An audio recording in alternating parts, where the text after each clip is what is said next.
Hello! Greetings and salutations, traveler. Welcome to the streams, if you're here. Hello. We got our Moonboy over here. Taking a little nap over in the corner here in Ratchet. We are currently level 19. Right there. We're one level off from Kitty Cat, but also one level off of OOC, baby. And the build's coming together. I love this character.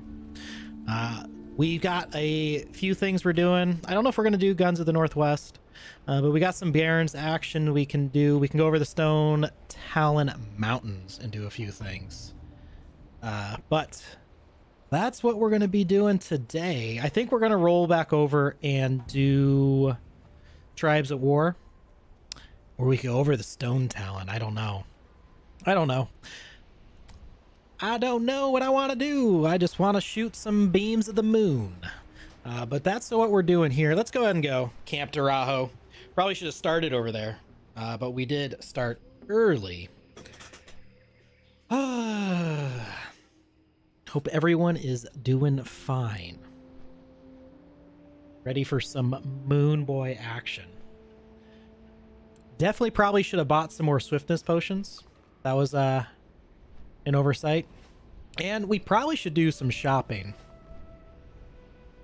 Snatch up like a mace or something so we can really get the rotation going. Because the moonbeam's coming in slow, swinging this staff. Coming in slow.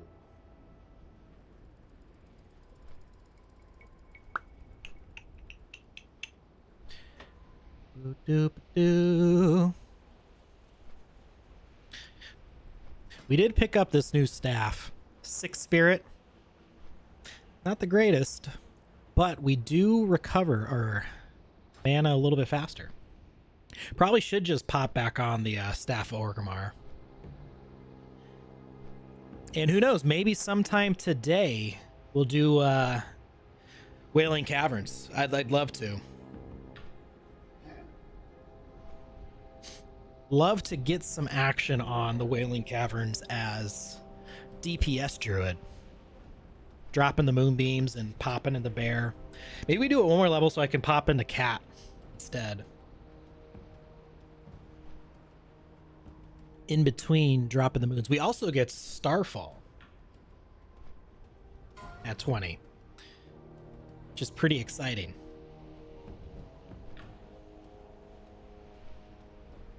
Gotta love the Baron's music. It's phenoms.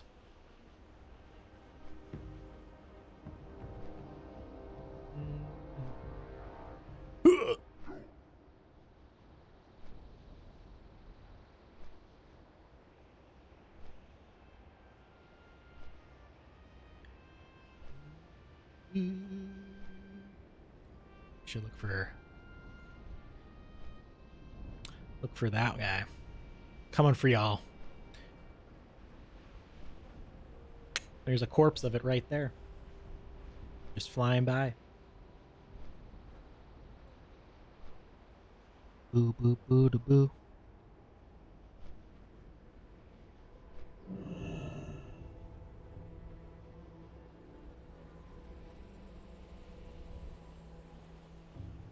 Boom Sally. Do enjoy the name. Yeah, I am loving this character.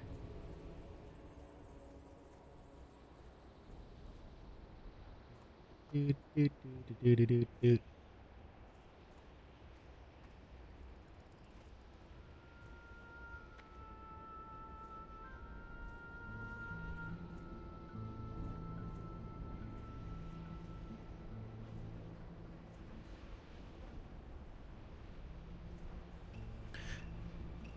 Still trying to figure out the best course of action for starting engagements, because we're not quite to Moonboy level yet.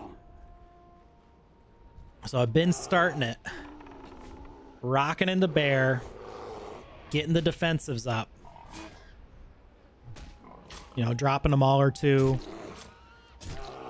Maybe doing one of those, and then you pop out and you start your moon action to finish them off. Also just been kind of rotating between the two. Like I'll start one off with the old ranged and then go into the bear form as we start going low on the mana, you know, keeping everything nice and balanced as it should be with the balanced druid. Boop, boop, boop, boop.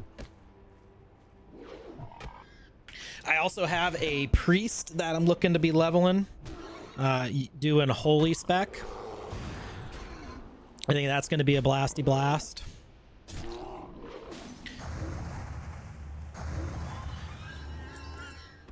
Got a rogue in the weights, little female undead, because eviscerate does a flip. It's a fantastic. It just feels really good. If I play it sometime, then well, I'll probably talk about it a little bit more. But it certainly makes. That is not the button I wanted to click. Oh joy. Starting off this episode real good. Big old double hits. Leave me be, my friend. But it's okay. We're a Moonboy.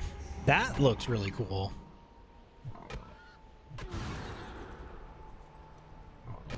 As we got ourselves a hyper spawn. Can you leave me be? This is why we need swiftness potions. This right here. But I guess we'll use our nice little potion.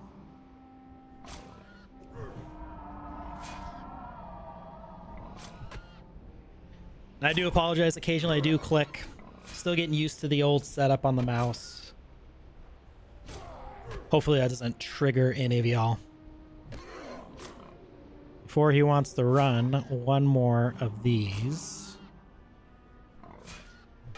And just like that, we don't die to 3 mobs. Feeling good about it. And you can die right there.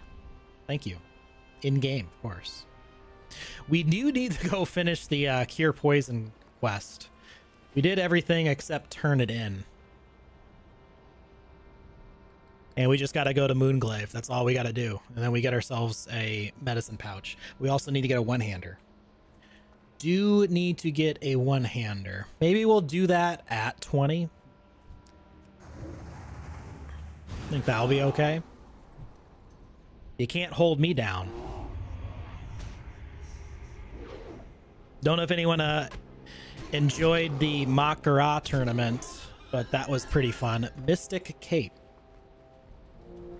We'll keep our arcane damage for now. Nice and good Chetta selling that.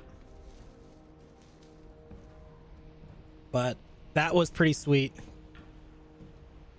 Really wish I had the time to partake in that. Do we have any spawners over here? We do. I think we can take it. It's only 3 levels above us. But we're searching for the glory. Can we take it? I don't know. It's yellow.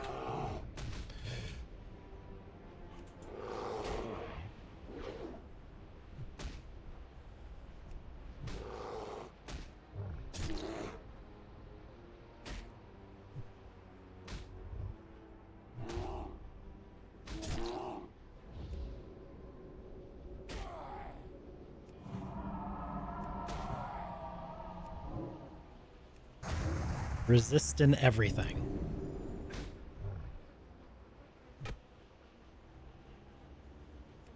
See, and this is where we want the faster attack speed, so we can maximize our melee hits, weaving in our moon hits.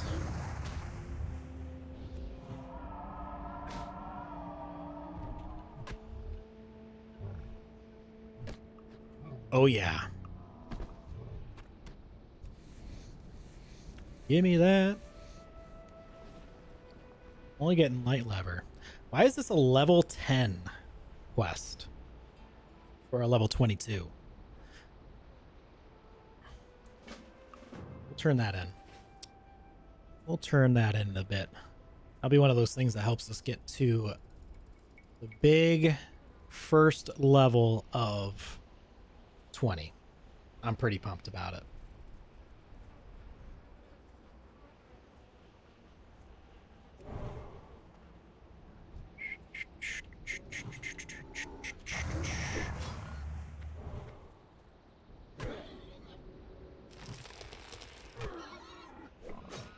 You can't hold me down.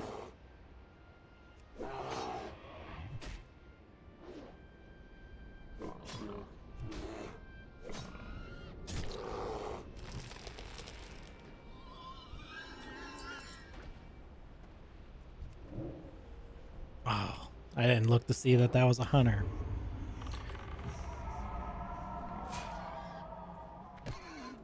Already pulling off too much. Too much for us to chew.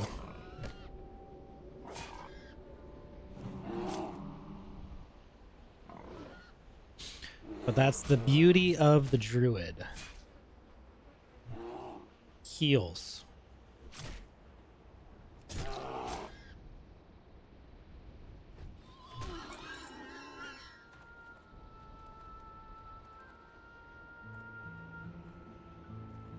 Got some competition out here. How about you take some D? Thank you.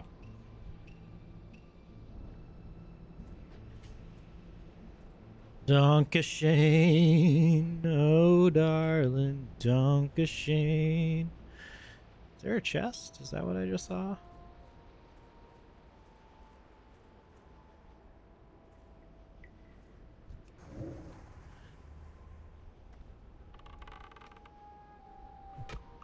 Person's over here looking for the same mobs as me.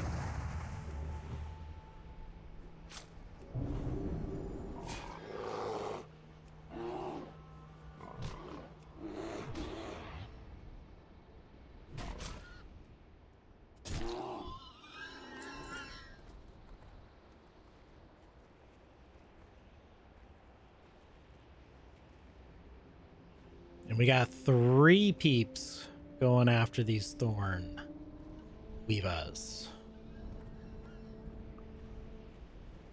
Wunderbar.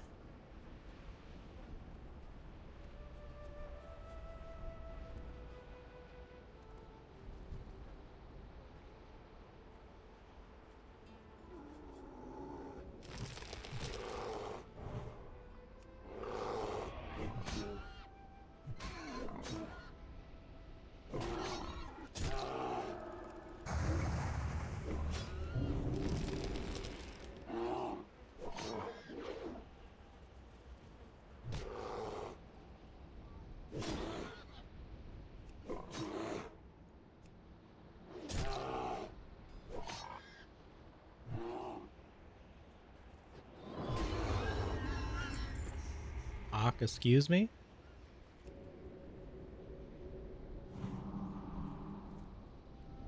Just dropping that fat poison on me.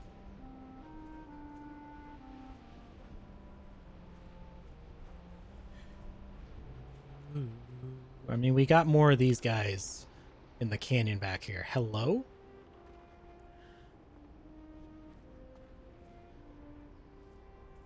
Just tossing arrows from the top.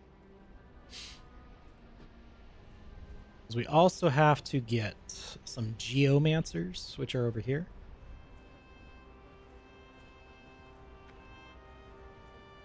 Young geomancers.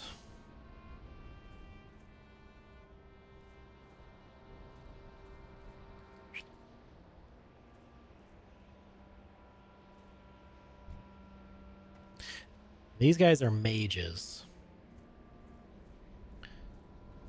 So we definitely don't want to be taking on 2 of them at once. Yeah, this is tricky.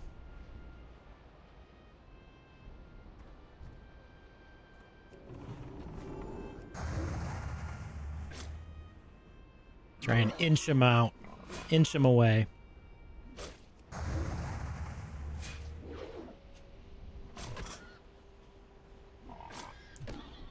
Healer?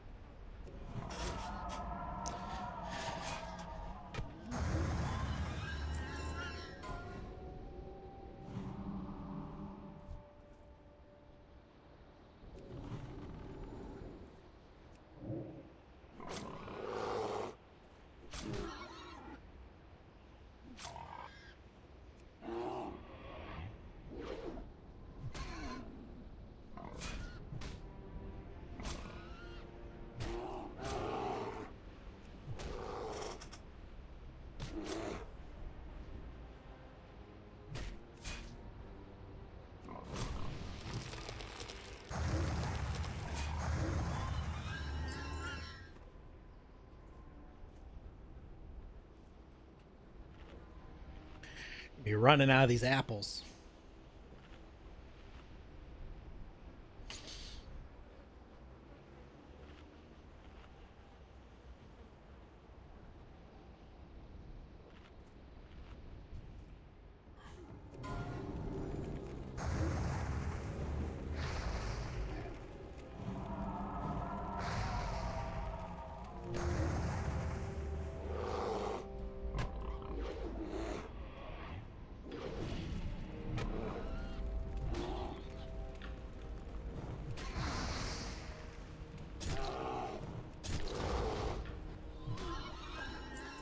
Glorious.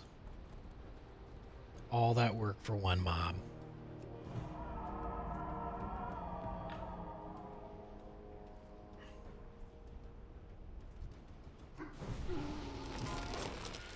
That was not the button I was looking to click.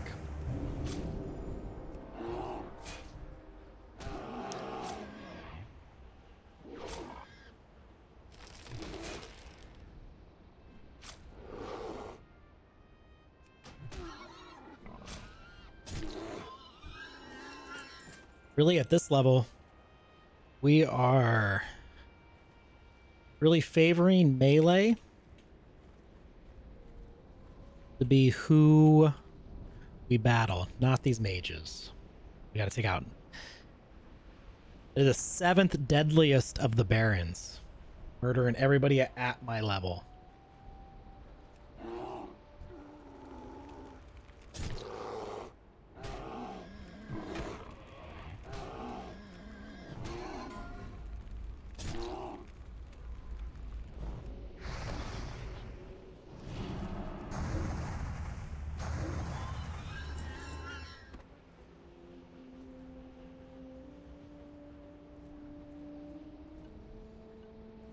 Can't wait to get a faster run speed as well. Boop, boop, boop, boop, boop, boop.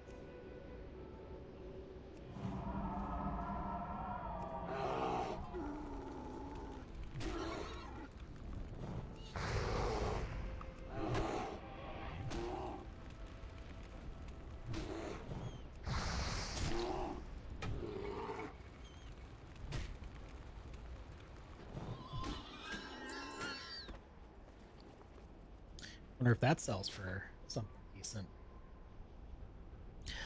I do wonder.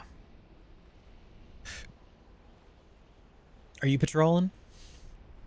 Or are you patrolling up there?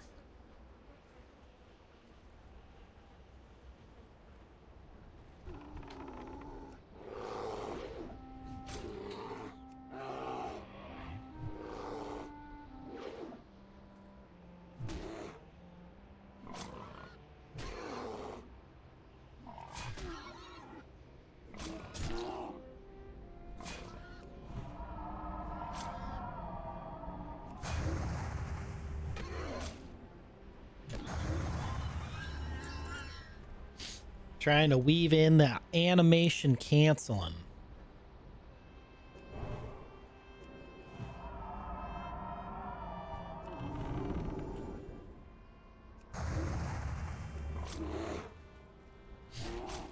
And you just slowly walk them out. No harm, no foul.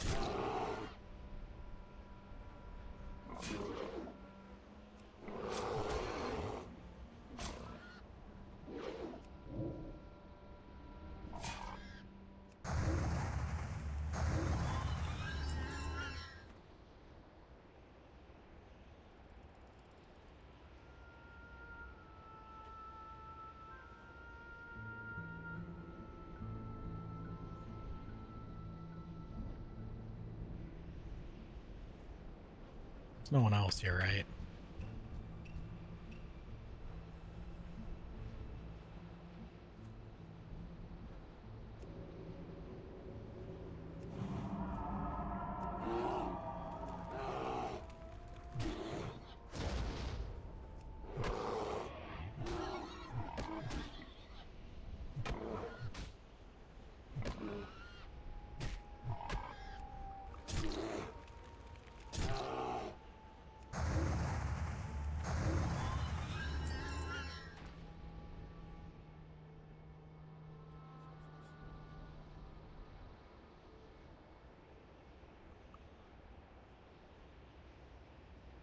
Are we in danger of pulling that hunter? I don't know. We'll see.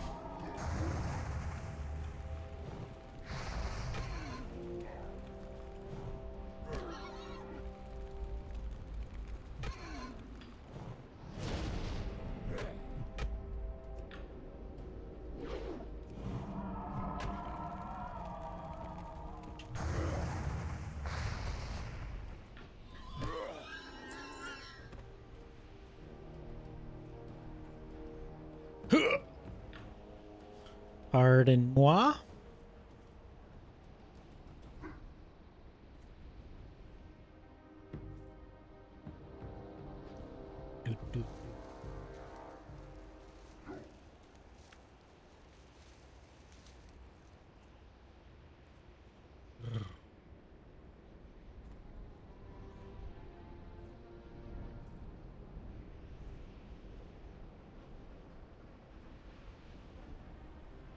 Boom shakalaka looking mighty fierce with that t-shirt.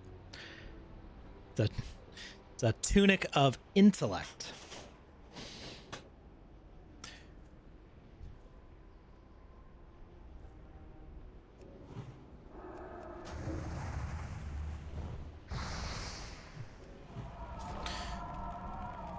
I do appreciate the charge.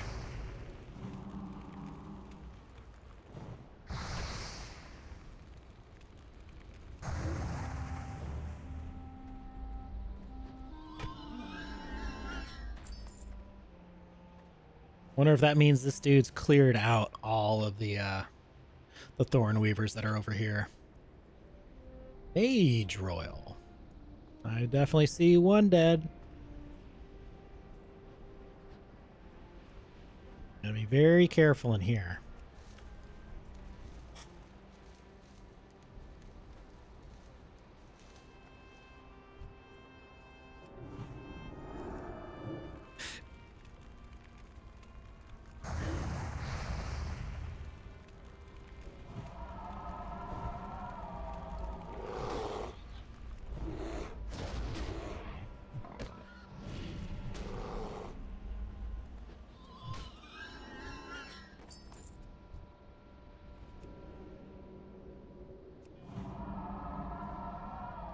See, and this is why Spirit is actually very important.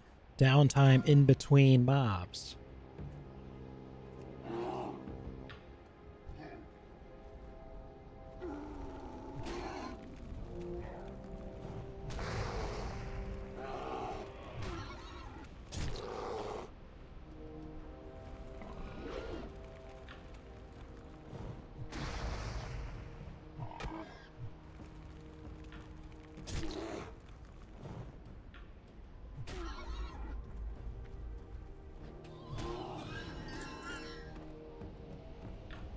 Hey, a small dagger.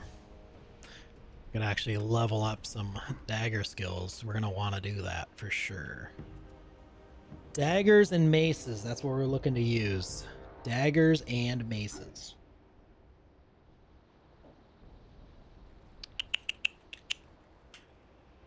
How deep do we want to go?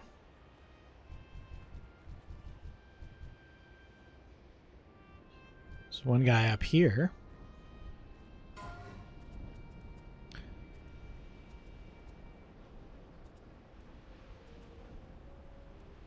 Healer?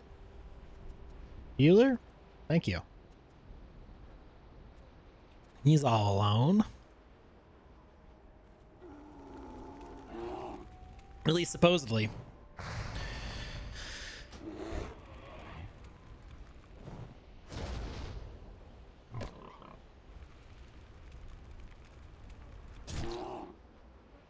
I don't think I was attacking that whole time. Hey, stranginess, man. How's it going, man? It's been a hot minute as I'm over here just getting ready to die.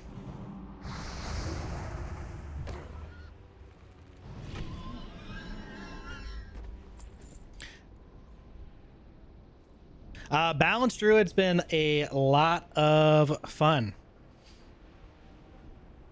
I mean, it's pretty slow these early levels, but it's very nice being able to swap between forms, be a little bit tankier here. The whole goal that I have for the Balanced Druid is I really want to tank some higher level dungeons as a Moonkin, because I know it's kind of a thing, but it's not really a thing. Plus, I just want to play it as like a melee caster. I feel like that's how it was kind of designed. But I always appreciate the support, man. You're always there. Got a couple videos scheduled to go live next week, so we're getting back into the swing of things, especially now that Ash's Alpha 2's coming.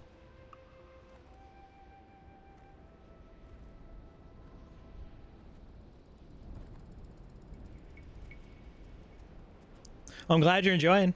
I plan on doing this a lot more, so been having way too much fun leveling up and dying in classic, in hardcore, losing characters. Feels good to be in an MMO again.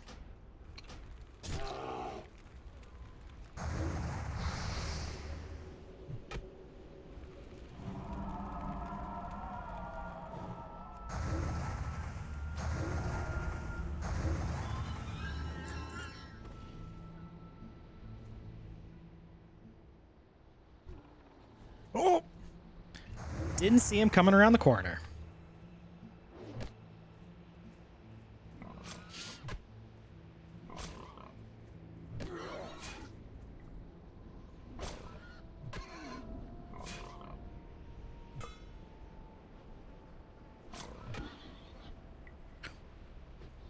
Yeah, definitely a lot more mobile. I mean, mages have a lot of great CC, but being able to pop between the forms, like in one more level, I'm going to get cat form.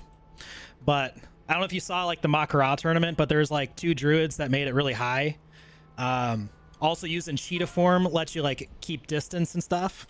So I like it because you can kind of be like a mid-range caster. You can pop back in, like back and forth.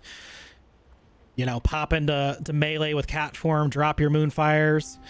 Specifically, I'm talenting into Nature's Grasp, which I know a lot of like your power leveling guides say don't do this, but leveling like this turns this skill into 100% Nature's Grasp. So basically,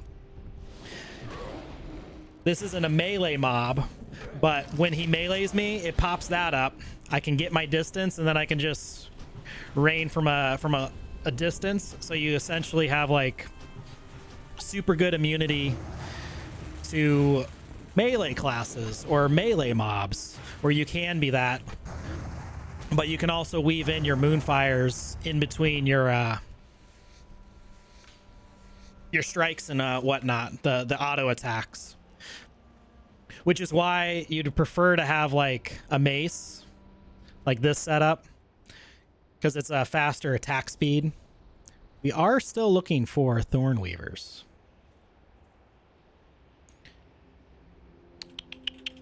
Leave me alone.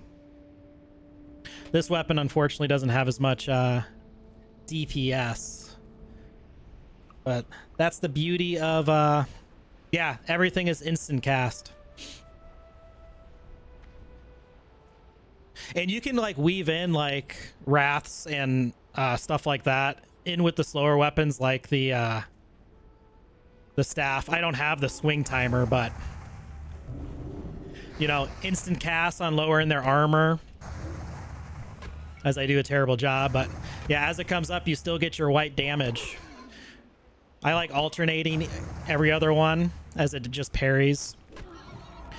But you can have your instant cast heal, your big heals in between, and you can stay very mobile. Pop in the cheetah form, get away. And then as they're going away, you just moonfire spam and they can't run. So I've been having a really big blast on this character. Because I wasn't sure what I wanted to get back into. Like I've been playing my standard like Warlock and stuff like that, but once I came up with the name Shakalaka, the boomer in me was completely set. Had to be this character. Do do do do do.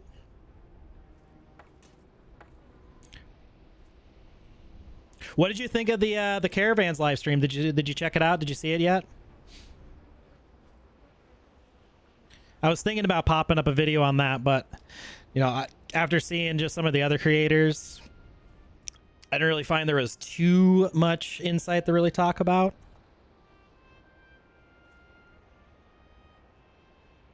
Ooh, hello respawns.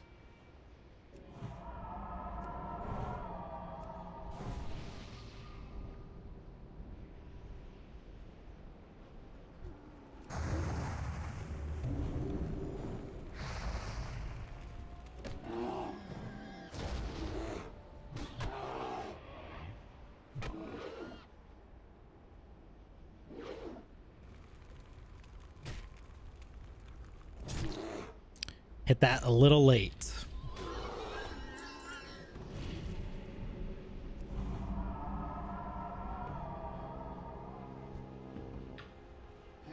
Oh, totally not even paying attention. We got enough of these geomancers.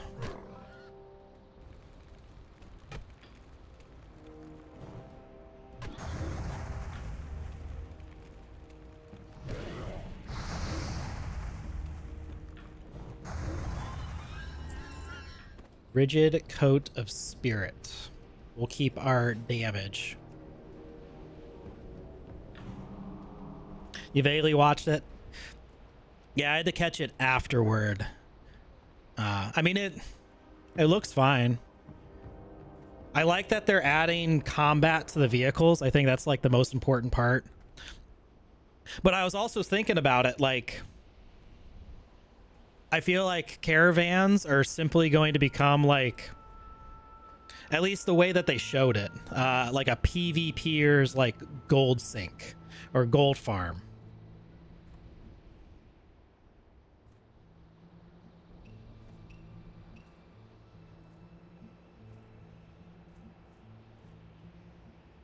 Yeah, I definitely think it favors the people that are attacking it for sure. But that's just if it's like coordinated.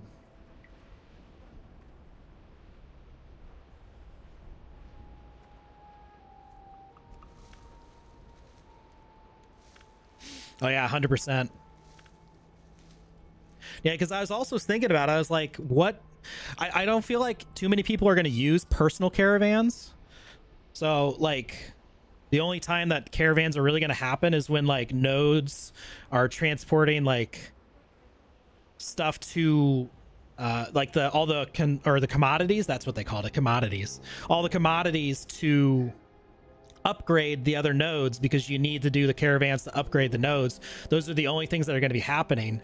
So it's like, unless you have like a super we need thorn weavers, they're over here. Unless you have like a super guild v guild like rivalry going, and you like know that they're going to be like gearing up a caravan for those materials that you also need, like you're not really going to be attacking other than for like gold sink, you know.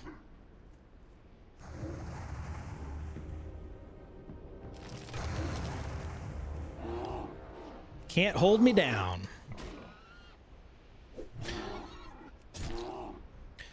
But yeah, it'll be interesting. Unless personal caravans becomes a really good way to make gold, I don't think too many caravans are going to become like a mainstay. Because if it becomes like a way to farm gold where you just go and do caravans over and over, I definitely think anyone that really enjoys PvP will actually do that.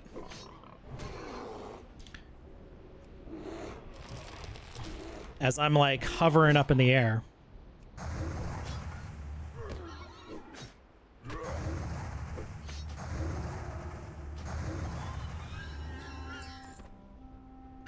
But it could be fun. I'm very invested in the caravans being fun, mainly because I want to do all the open sea content.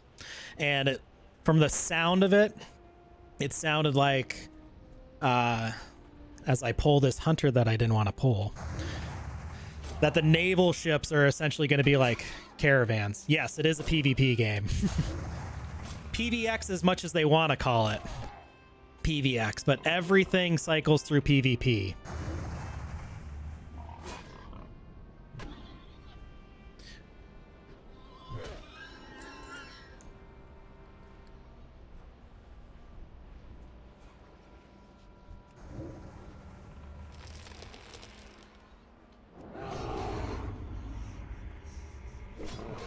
What is hitting me with the poison, man? I feel like something just came out of the woodwork.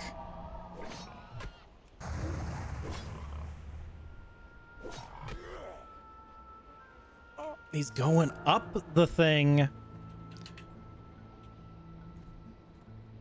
Good lord.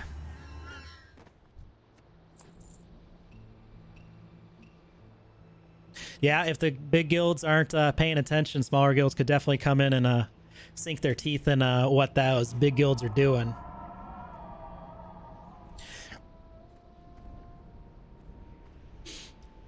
Yeah, I mean, my biggest takeaway was the caravans are vehicles, and they're already starting to implement vehicle combat into the game. Not even Alpha 2 yet, and that's huge. So all I'm thinking about is vehicle combat, like mount combat for the siege battles and everything like that. I think that's going to be a niche that Ashes can have over the competitors. These guys are tearing me up.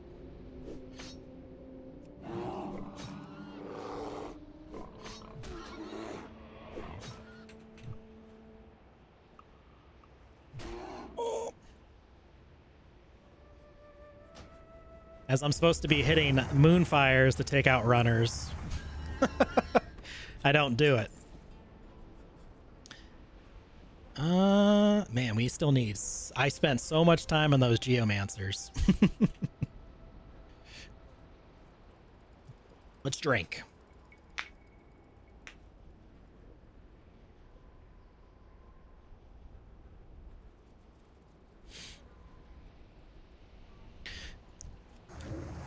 But yeah, man, if you were ever thinking about getting back into WoW, hardcore is a really fun experience.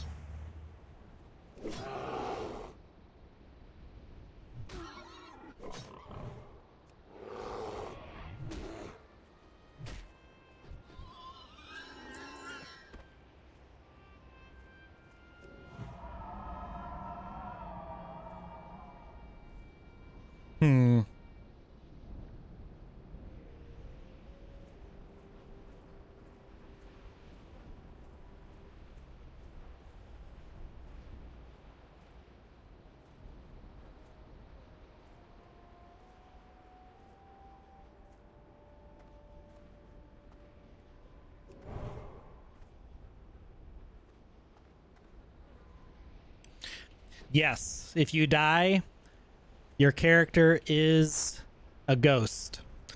You can transfer the character to the classic realm, so it's like the character's progression you can continue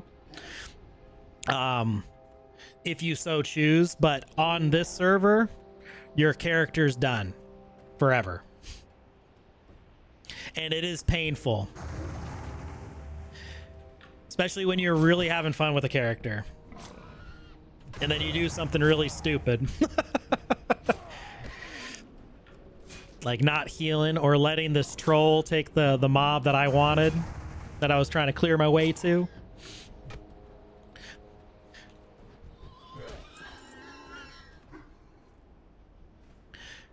Yeah, it makes the stakes of the journey really fun.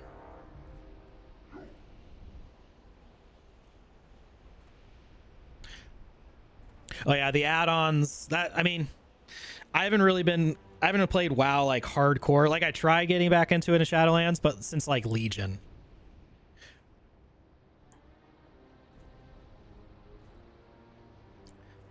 But yeah, I mean, I only got a couple add-ons. I got Questy just because it helps my brain stay in line with what I'm trying to do. I got Details just so I can kind of see what's going on. Oh, oh, oh. Even though like the game's already been like determined, so like mathematically, like your DPS meters, you already know what classes are going to do the best. So it's just a matter of, you know, in every encounter, just seeing if I'm like holding the group back or not. Because this is kind of a meme spec. But the journey of Classic, it's just too good. Too much fun. Come on over here, dude. Ah, I pulled them both.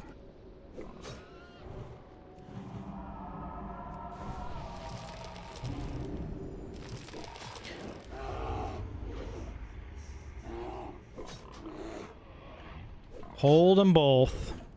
2 mobs at once.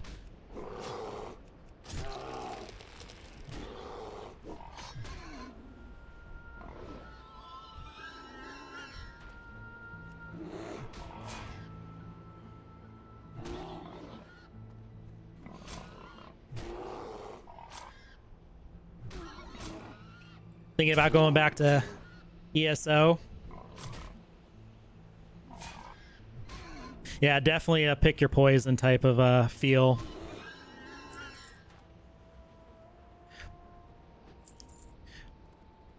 I don't know what it was about ESO. I think it was just kind of the graphical appeal, or maybe it was the way they their necromancer works. But I never could like get like a fully invested feel into the game.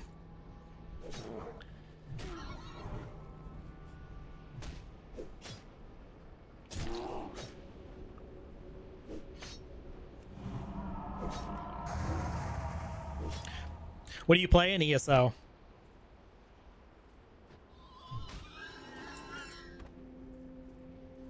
Need 3 more of these clowns.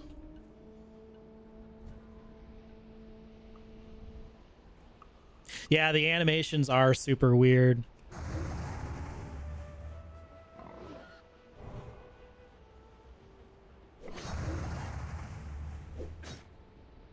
Which is funny that you say that, because one of the reasons why I like jumped back into Classic and was just really feeling it was the first time I was leveling a mage and I cast Fireball, and I was just like, man, why does this feel so good?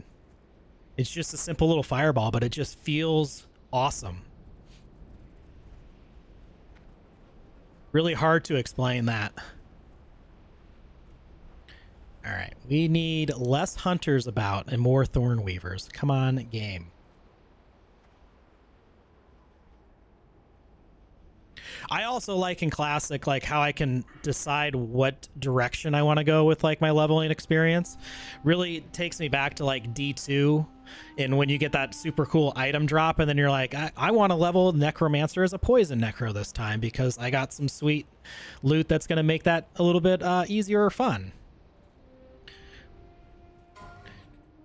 Because I would really like to level up a like a fire mage Templar healer.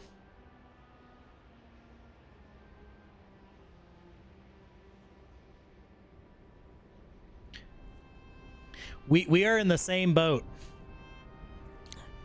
I normally don't heal, but even like with Ashes of Creation, like I've been really feeling doing a cleric and doing some healing. Even though I do want to main a necromancer, but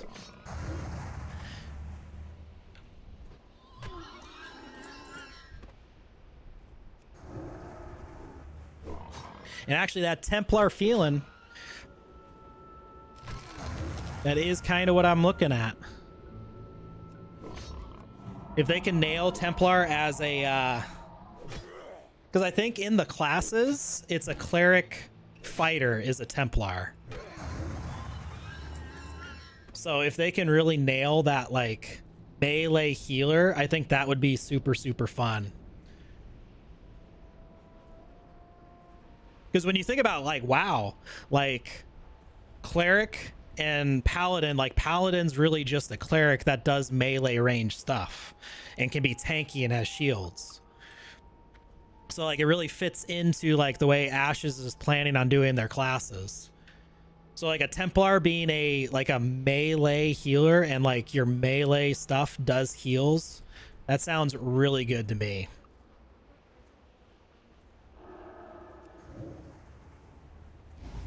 Yep. You close the back with that Phoenix ability and then you're right in there.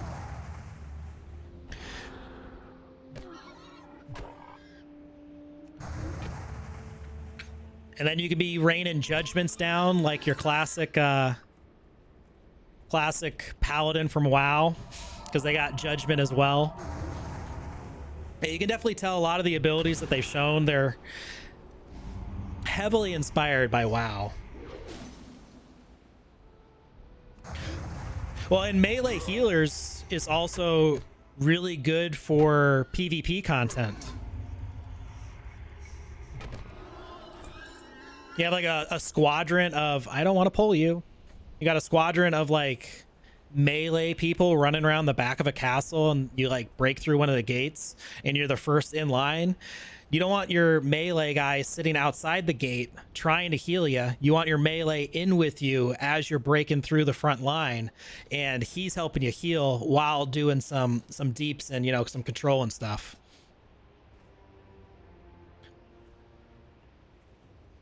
Oh yeah, player-based AoE heals, you know, the like the sweeping like cleave heal that they got that also does damage. Like they're already building everything in the Templar's kit to really make it advantageous to be in melee range. So I'm pretty hyped. Yeah, Templars, if I was to go healer, be a cleric, I would probably main either Templar or shaman. But that's only if... Let's see here, which blood shards do I need here? I don't remember which one it is. Agility, wisdom. We want the wisdom one. Give me some more intellect. But shaman, if they can hit more of that like Native American shaman-esque, like in tune with nature and like weather effects and stuff like that, I'm gonna be all for it. We don't want to give you the thorns. I want the thorns. What else do we got?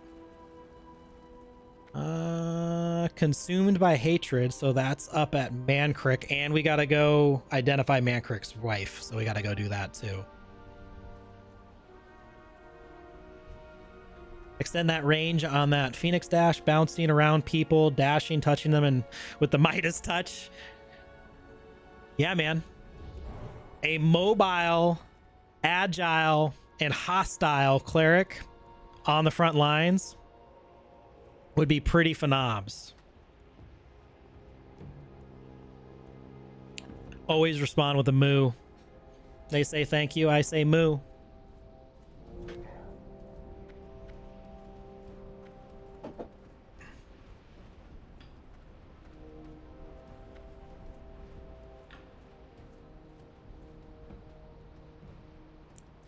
Yeah, I wish more people were on the the potential that the Ashes classes system has train. I think most people are on the super skeptical, I want them to change it train.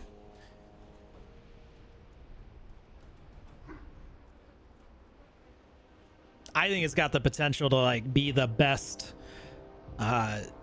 classes system any game has. Are you gonna go pick up this Mage Royal? Is that what you're doing? Nay, that is mine.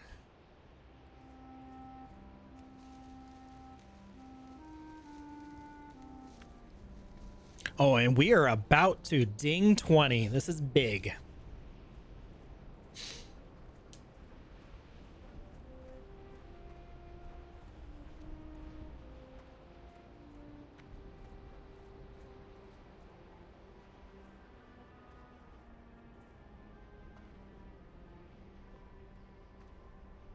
Yep, clutch save allies, knockbacks get in the way. Yeah, especially like right up line with the tanks. As long as you make it intuitive. You know, that's why those like player base AoEs or like the cleave in front of you AoEs like will be just fantastic. To make it, it's, I mean, kind of like action-based healers. You're more active than reactive, which is a lot of what they touched on in the cleric live stream, if I remember correctly.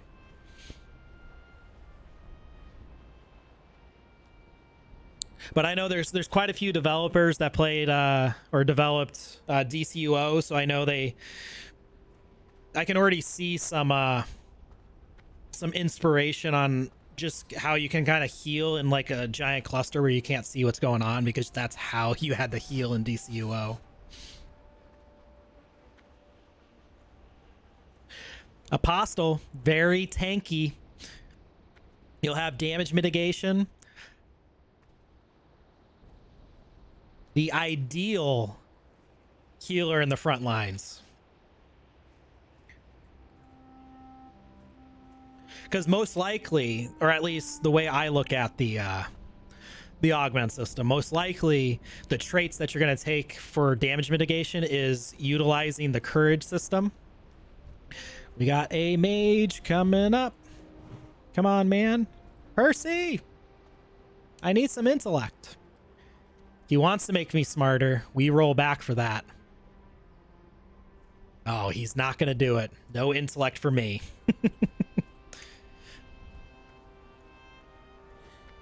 Tempar could drive his weapon into the ground and heal everyone, knocking any backs. I could see that ability. Or like the hammer slam. I mean, that's a fighter ability, so you're not going to be augmenting that. But maybe judgment, instead of just coming down with the hand, you come down with a hammer, like right in front of you, and then that's what the Templar's like judgment ability does. It slams down, your holy damage does like a holy damage strike, and then it does like a circular heal effect that heals everyone around you, knocking everybody back. That sounds pretty dope to me, and that's just like one simple way of augmenting judgment. You know, instead of just smacking the person with your hammer from a distance, you smack the ground in front of you. Makes it melee ranged, gives you that knockback. You're healing everybody around you, so you're still being a healer, and you're doing damage because that's what they want clerics to be doing. I'm getting a little bit too hyped now. You're bringing the hopium out of me.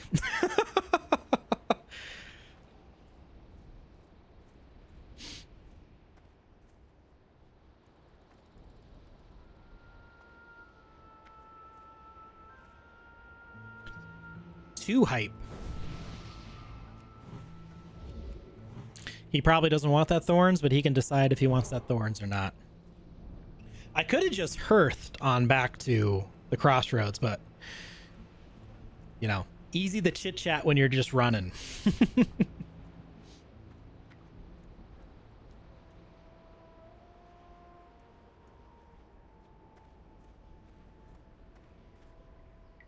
Holy Avenger with a hero complex healer sounds badass. Oh yeah.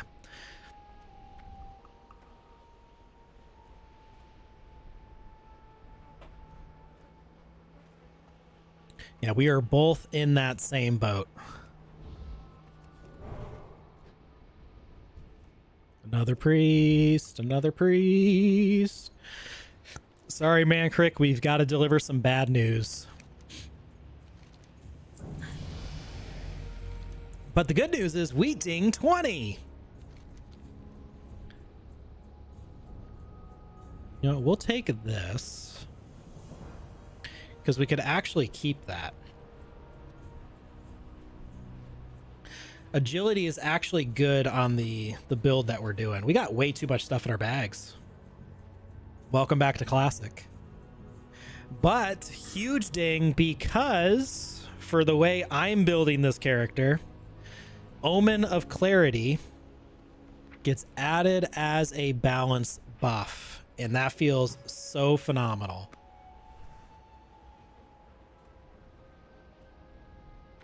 And we're probably going to sell everything because we got a bunch of abilities to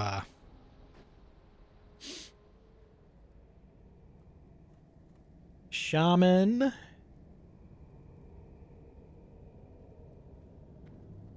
Oh yeah, especially with I mean in Classic with like Wind Fury, you can bust out some crazy deeps even as a healer with the right gear.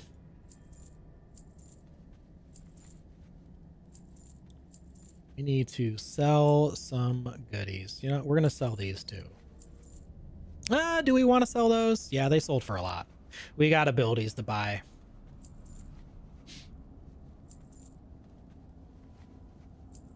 Keeping that one. I'm too lazy to go to the auction house. I need to get an herbing bag like stat.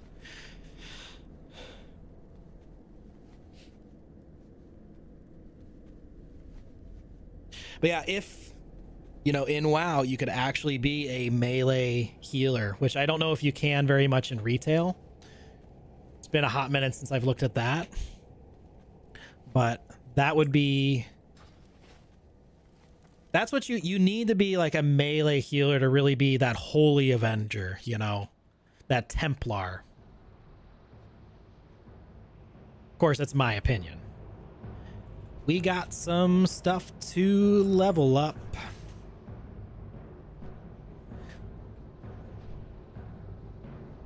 Actually, I probably should have just gone the Moonglade so we could get the Cure Poison.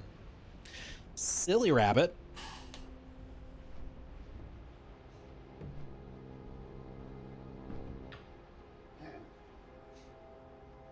But yeah, the shaman needs less lava and more like spiritual water healing.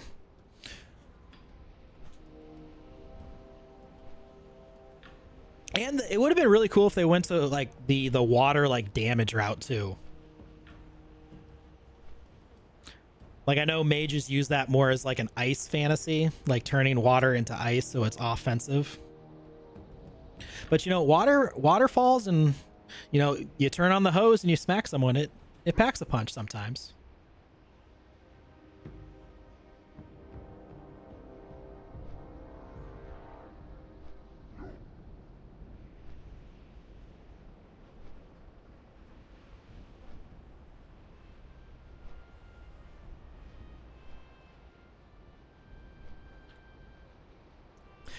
Yeah, the mobility. I mean, I've never played a monk, but is there a lot of mobility in monk gameplay?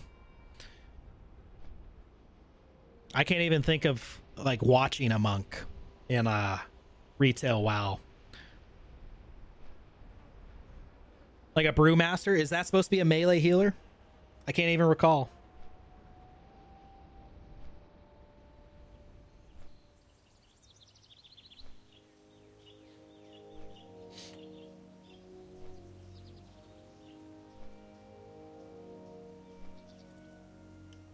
Yeah, water's definitely underutilized.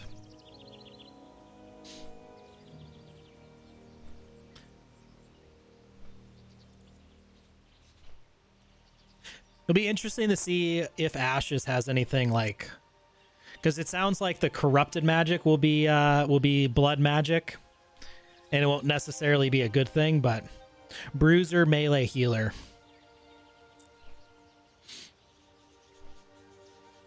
Forgot about monk. Yeah, once it kind of popped in there, I was just like, oh, that was kind of silly. There is a melee healer.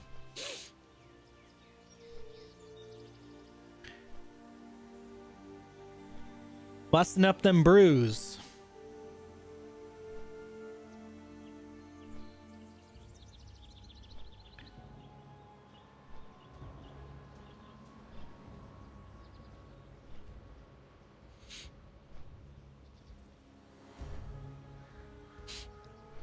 You're curious about the support role? What different types of supports would you like to see the bard have that separates it from a healer? We need to go to Elder Rise. Because I could think of a couple that I for sure would want, but it all depends on how like attack speed and weapon speed and all of that work. Pretty tough to tell all those things with just the basic attack showcases that they've done.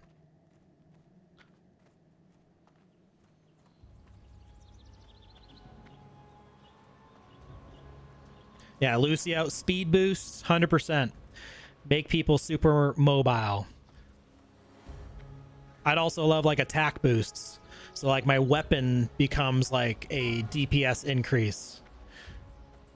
Makes it more advantageous to actually use the weapon. But coming from playing DCUO, like that's shouldn't be, oh my goodness. We're definitely getting Starfire. Shouldn't be I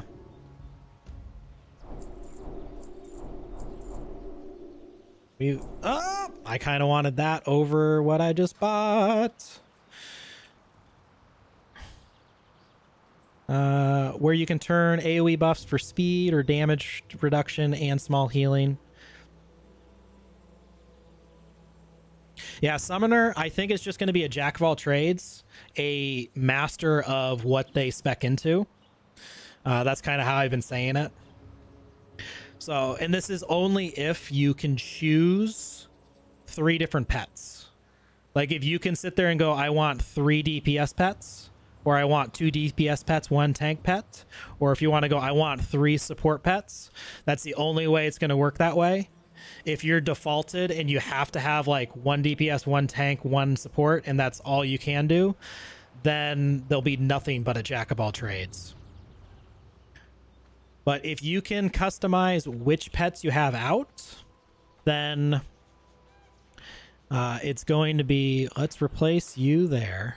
It's going to be one that you can actually customize and craft. And it also depends on how you can augment too. Like into like what type of pets you have. It also depends on if your pets have just like an active skill similar to like Guild Wars 2, where you summon them. They have like their stuff and you can direct them, and then you click a button to do like an active skill, or how many of the pets like they have like they do the skills on their own. There's many different ways they can kind of go about this. Which one is that? Is that this one? Sweet. So now we got kitty cat form. We'll be able to do some ripping and some clawing. What do we need? We need claw. We need rip. We'll put it right there.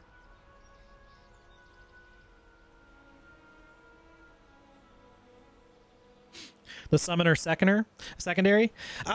Yes and no. I mean, it depends on how they go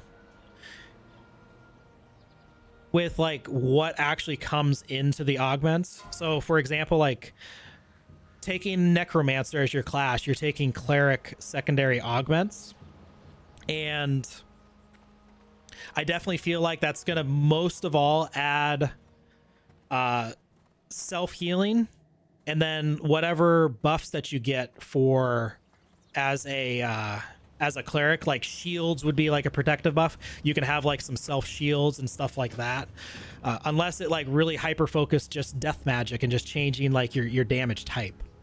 But yeah, like the Brood Warden, like if you take the Brood Warden, you're giving either A, buffs to your tank pet to be like even tankier, or you're giving just kind of damage mitigation to like your damage pets. So like you got beefy spiders, but they're also still DPS. So it's kind of tough to say how defining it is, because your tank pet's still going to be a tank pet, your DPS pet's still going to be a DPS pet. You know, it's really tough. There's many different avenues that could go, because maybe you just add a lot more like CC variety into your summoner kit by adding like the tank augments, because tanks naturally should have more crowd control at their disposal for PvE fights.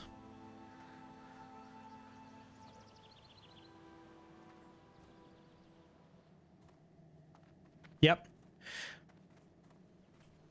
Yeah, tanks add a little bit more defense, and then I mean that's one thing that I'm really excited for in terms of theory crafting builds and stuff like that, is the potential depth of variety that all of those things add. You know, your race, I don't know how in depth they're going to go with racials. A lot of people probably won't want them to go super in depth, kind of like World of Warcraft, where like Tauren have 5% more health, which helps them out as far as like being a warrior and being a tankier class, but it doesn't really add anything other than a slight bit of survivability to being like a DPS spec or like a healing spec.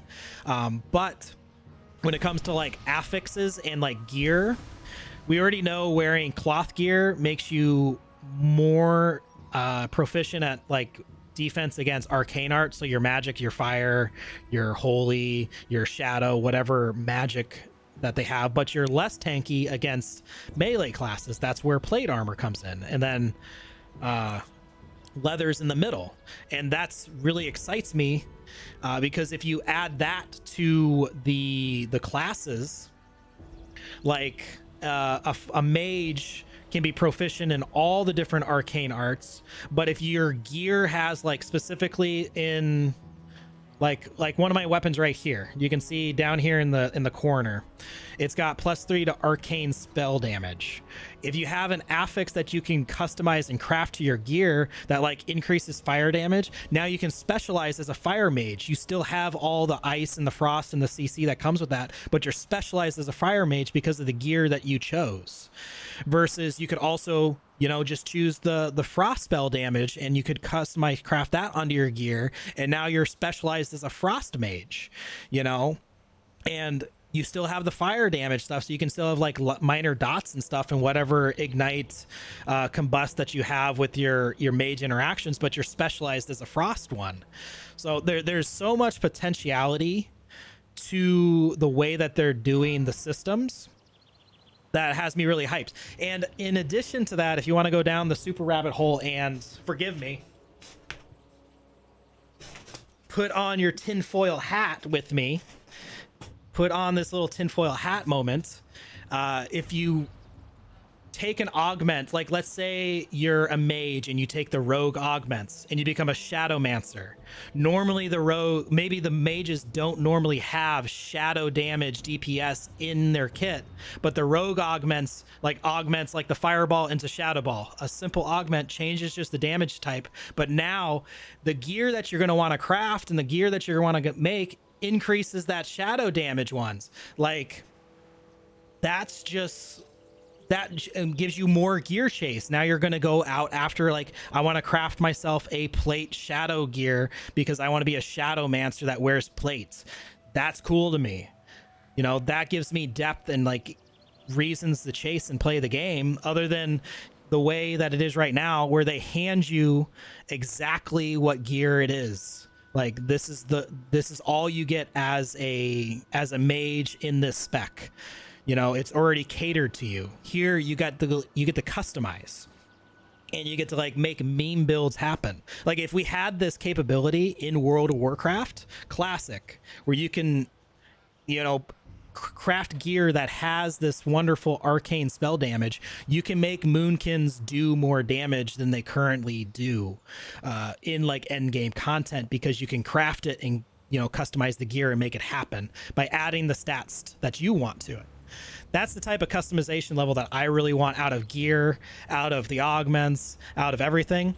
It's a huge undertaking, but, and some people might not like it because then they'll have to have like, 40 different gear sets, but I'm all for that. Like, there's 800 million different ways to play your class and build it and give yourself a different experience.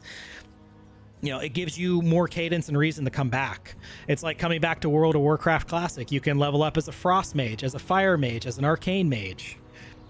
As a Druid, you can level up as Feral, you can level up as Bear, you can level up as Resto, you can level up as Balance, you can have some mixture of all three. Super cool. Which will be, again, important as this guy's walking around with a quest. I'll take it. Every time you level up a new node, to me, that's like a new little expansion. So you demolish one node, now you're leveling up another to unlock some dungeons down the line. You're going to be having some interaction with the other nodes, new mobs, new world bosses, potentially new whatever they add to the node leveling experience. But maybe once they tear it down, you want to level this one up as like a different spec and a different build. You want to play it as a different class.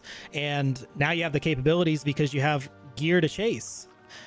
And you're not just sitting there going like, why am I leveling up this node? Because I've already maxed out my gear for what I want to play. So, but that's really where my hopium comes from. We'll take that off. From like the gear potentiality, just so many different variables. I mean, that's why I loved like, a lot of D2. Like, you can min-max the shenaniganery out of builds, especially with like D2R. I love that players made the Wolf Howl Barbarian build viable to kill all the Ubers, all the endgame content. That just tickles my fancy quite a bit. You just thought of something else? Hit me with it, man. Hit me with it. We're going to go to Moonglade. I'm ready. I'm feeling froggy.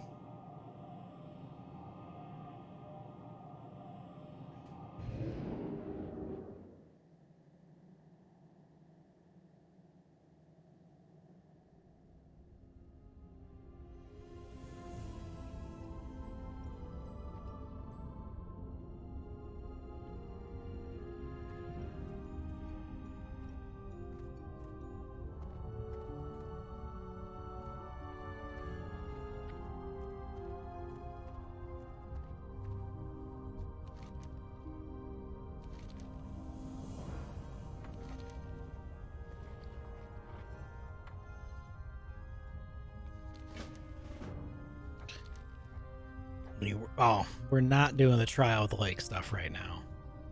I'll do that off stream or something. Even if we both made clerics, we could still be totally different. One could go in melee range, one that's Kalar, one that's Tolnar, one wears heavy armor, one wears light, and then there's religion and social organization. Yeah, some extra different little augments that, I mean, even if they're like flavorful, that flavor is going to go a long way. People underestimate how long a flavor change can go. Like, even just augmenting like fireball, you sit there, you charge up your fireball, you chuck it out. Even just augmenting that into like fire blast, where you charge up and then you just blast out like an AoE or like a cone fire attack. You're in melee range. It feels better to do that. It hit like 6 different mobs. It feels way different than charging up your fireball and hitting one mob. Like, just like even like little flavor changes go a huge amount of way. You don't need to go super insane on the augments to make it meaningful. So, but yeah, 100%. Like, no two characters need to be completely the same. I mean, obviously, you know, metagaming is metagaming. People are going to min-max the crap out of the game. But yeah, Battle Mage, I was thinking of just augmenting with fire or fighter augments. You know, how would a fighter augment work on Fireball? You just make it into a Fire Blast. You know, you're going to be up in their face. And then as a Battle Mage, You know, if you know you're going to be taking that physical damage, make yourself some plate armor. Punch the ground, make a fire cone. See? So dope. So freaking dope. Do we want to fly back? This is a long flight. I think we'll just do one of these. That's why we set the hearth where we're going to be hearthing. Oh yeah, punch the ground and make a fire cone. That sounds so cool. That sounds mega dope.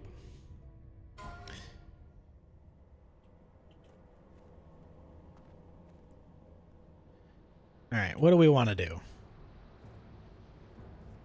I mean, I'm going to have to fly back to Thunder Buff anyways.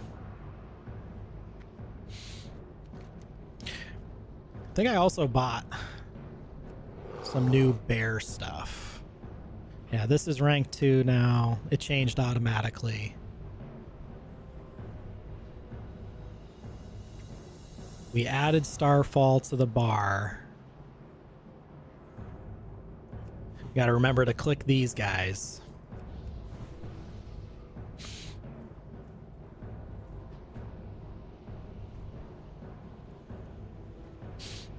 You got me super hyped, man.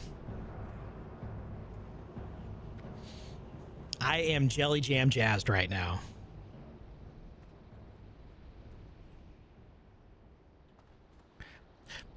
I don't know if you saw my silly little spoof video that I released like probably like 10 days ago or something. But I had a lot of fun making that video. As silly and as simple as it was. You know, we're gonna go up, we're gonna go take out the harpies. I think that's what we're gonna do next. This Serena.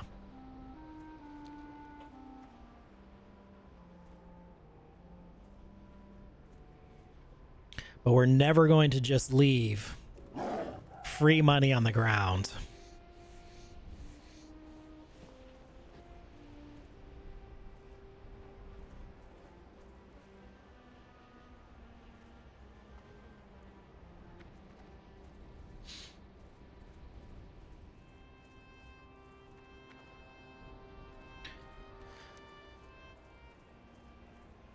You know, we'll take out Serena, we'll slide on down to the Stone Talon Mountains, and then we'll grab ourselves the flight point and see what we want to do over there.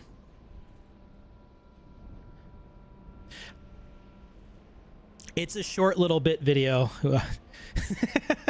Won't take you too long to check it out. It's pretty silly.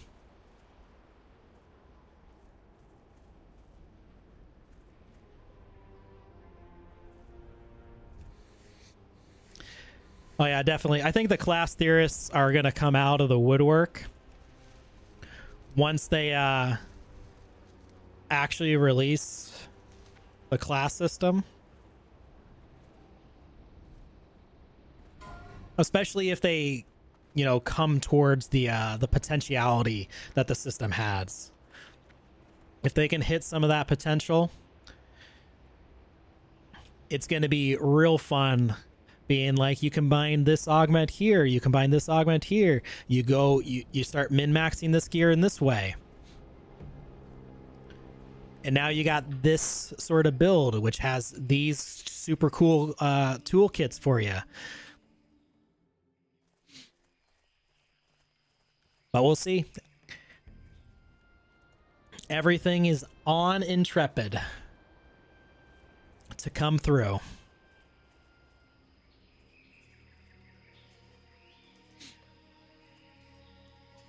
Yeah, I've been really impressed with how far they've come. The only thing that I'm tired of seeing is the Kalar models in every single showcase. I'm tired of seeing that one simple male face 800 times.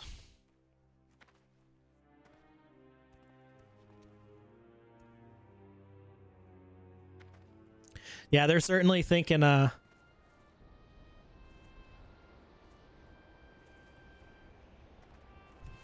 they're doing some thinking with their designs. They haven't really showcased it, but have you seen The little tiny blip that Steven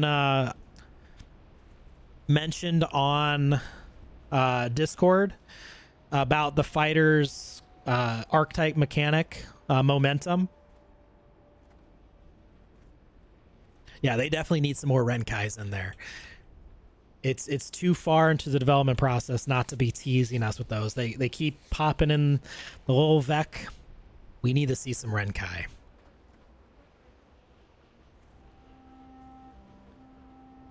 Like, I know they went back to the drawing board as far as like their design and the history design behind it. Am I going the right way? I think so. Yeah, fighter with momentum, cleric with divine power. I forget what it's called, but essentially that. It's essentially like a heat check. The more you heal, the more you use your abilities, the more you get to spend on your... It's like a spender builder, builder spender mechanic. Yeah, the momentum mechanic, though, the way momentum is said to work is something similar to how I thought they were going to do, or the mechanic I thought they were going to do for Rangers, to make Rangers more mobile. But I think it is really, really smart to give that to melee classes, especially just watching once again the Makara that they just had, because the warrior got kited by the mage and just kept getting hit and couldn't get close. But with momentum, the more you get hit, the more you build your resistances, so you're not going to be slowed, and the more you build your mobility, so now you're going to be more mobile. Now you can get in there and stay with those kiters. Feels so good. Super smart as hell. I agree. Oh yeah. So I think it's absolutely fantastic that that's the fighter mechanic.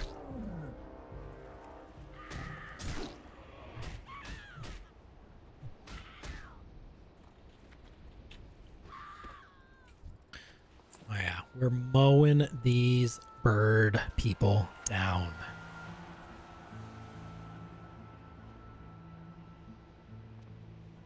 Yeah, because initially I thought the fighter was going to be a melee focused class, which I still think the kit's going to be mostly melee focused, but I think momentum and that mechanic is going to allow for the fighter's kit to allow for like you to specialize in ranged DPS and make it work. And then adding those ranger augments are going to be even better, which I hope are going to be focused around like traps and stuff now, since it's not going to be focused on mobility and the fighter is going to be focused on mobility. So we're going to get to see the how this build is supposed to work as I'm attacked by an ambusher. It's gonna pull the big mob for the glory.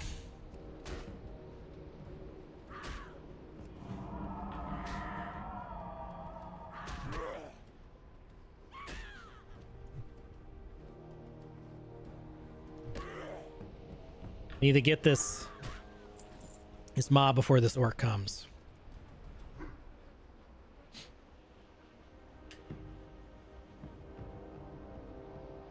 Yeah, fighter ranger. I think it's gonna be a hell of a spec. Let's see if this guy wants to no, I don't want to inspect, I want to invite.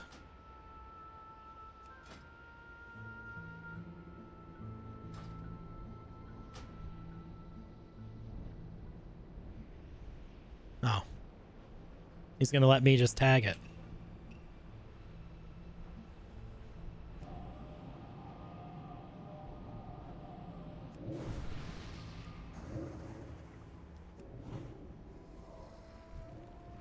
such a kind guy.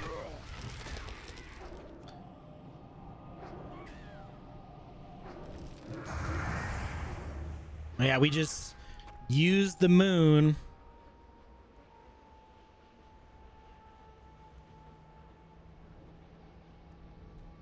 to do some slaying.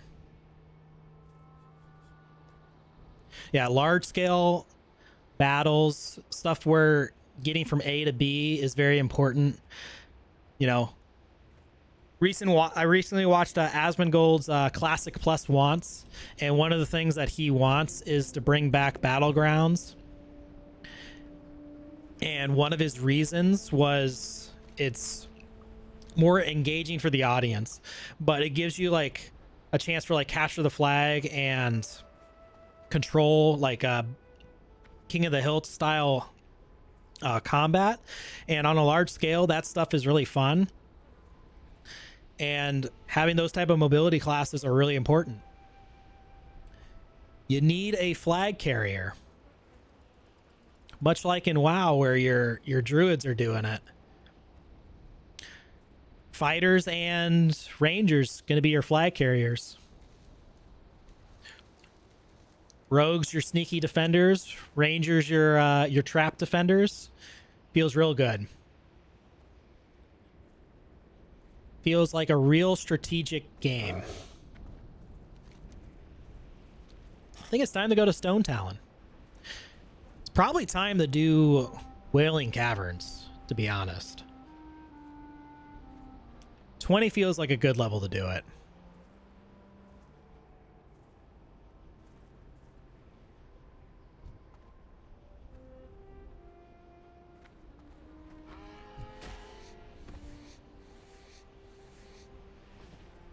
I'll join if you can beat me in a Makara.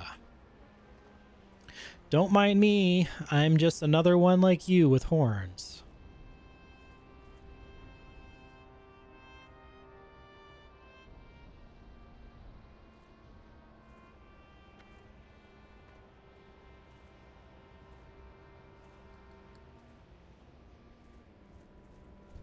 Oh, we got ourselves a rare.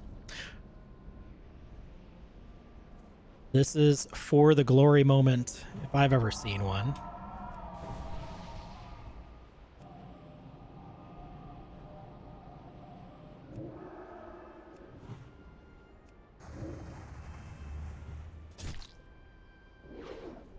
Excuse me, Mr. Hyena. This hyena chucks shenanigans at us. That's fantastic. And then we drop the moon on to finish off Snort. Ooh, more fiery. This is the second mid-level fiery gear that I've had drop.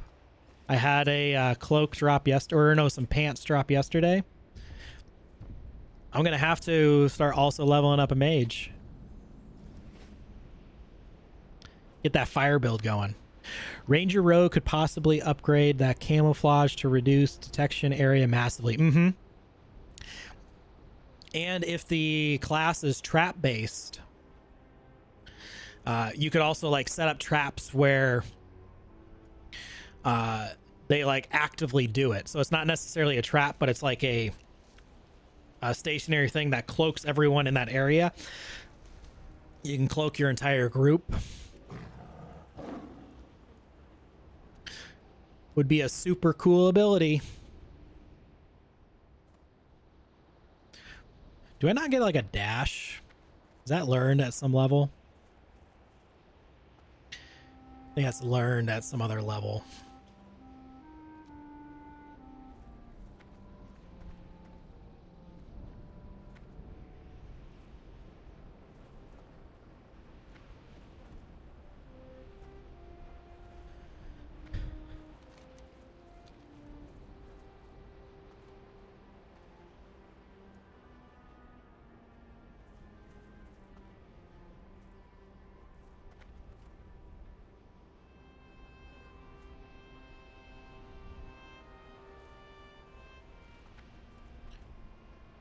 Missed out on some Briarthorn.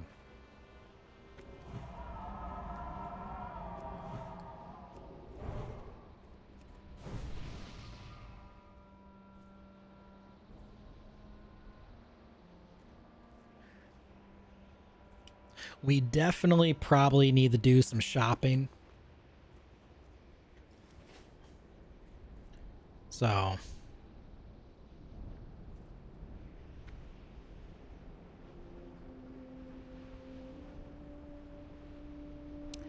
is the stealth and shadow, is that going to be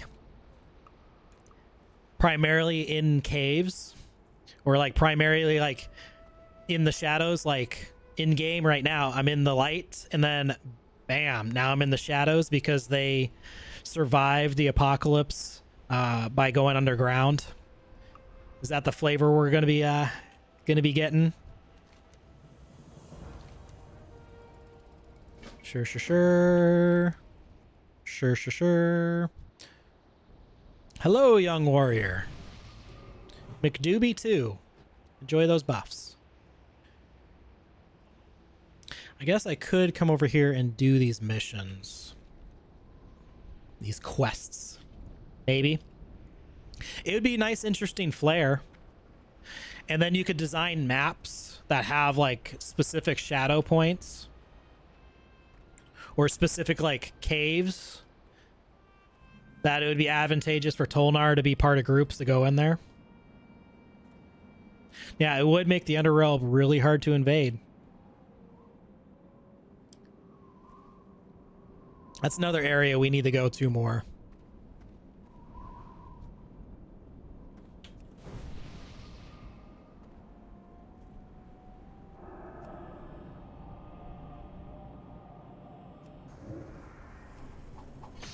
Well, you're just gonna chuck stuff at me?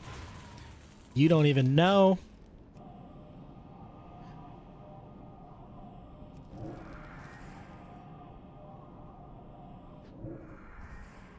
Starfire feels so good. It's just a blue beam coming down from the sky.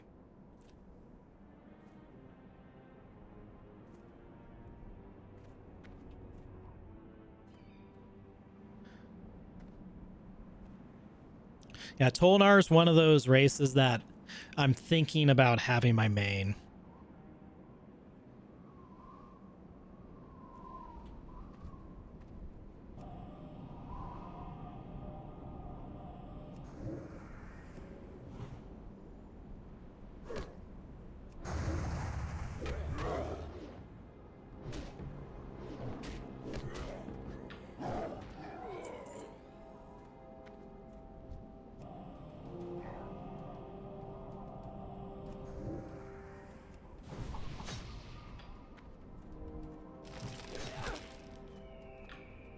See, and that's how you use a defensive offensively. That feels good. I love it.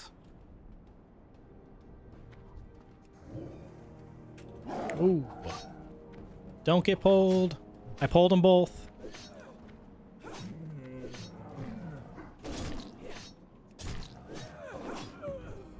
Luckily, they're way under level here. Gorilla Tolnar Templar, yo. Yo. Now you're speaking my language. Oh man, that's wonderful.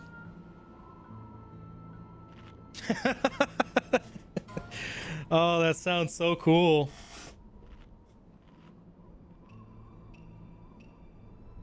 I just don't know. I need to see more lore about the Tolnar before I can kind of filter in how a Tolnar would be a necromancer,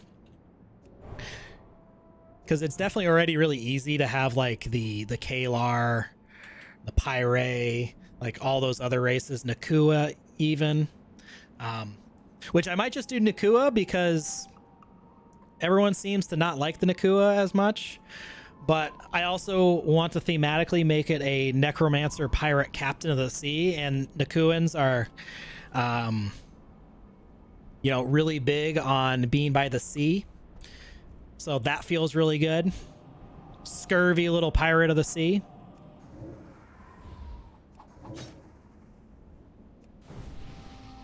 Hit me. And now you're stuck. But he gets a fat resist.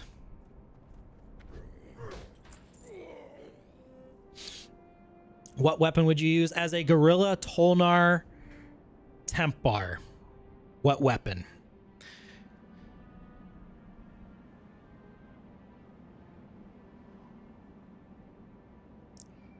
I think mace would be great. If it's a fighter cleric, maybe it would be cool that you can dual wield and you could have like 2 maces, so you can have like 2 like bongo like beaten drums. I think that would be really fitting for a gorilla.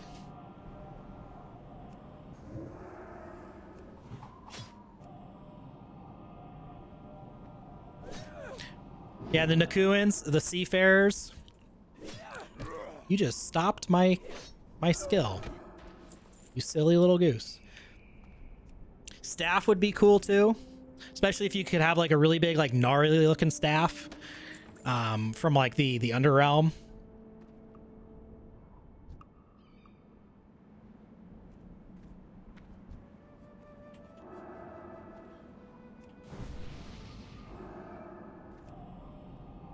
Yeah, dual wielding Gorilla Tolnar.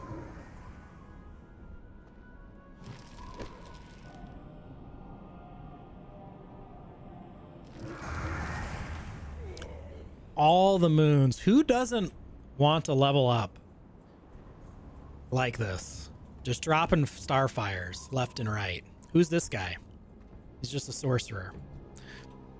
I don't have need for sorcerers right now.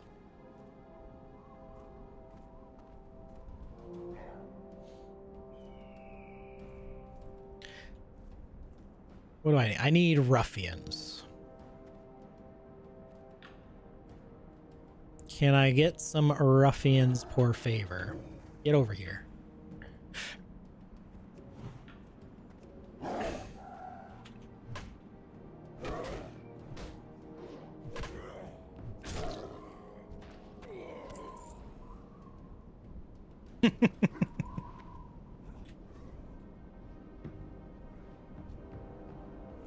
This guy's going 2 for 1 here.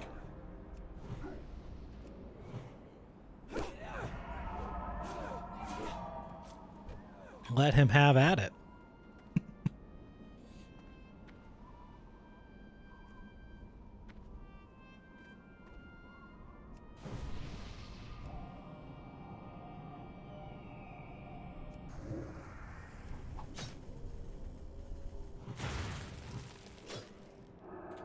Just need Starfire to have less of a cast time, which will happen. Half a second adds up once we get to that on the old build. What do we got up here? Bruiseweed. I don't know if I can grab Bruiseweed yet. Where's it at?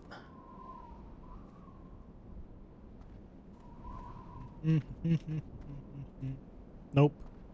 1 hundo. We're close.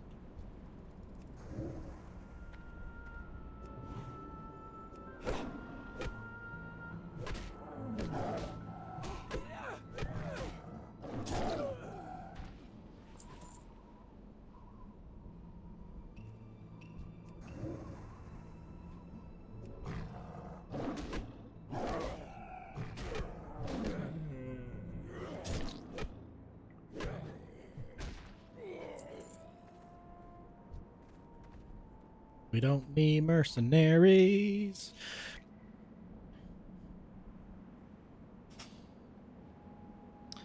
Feline Tolnar for more of a rogue ranger.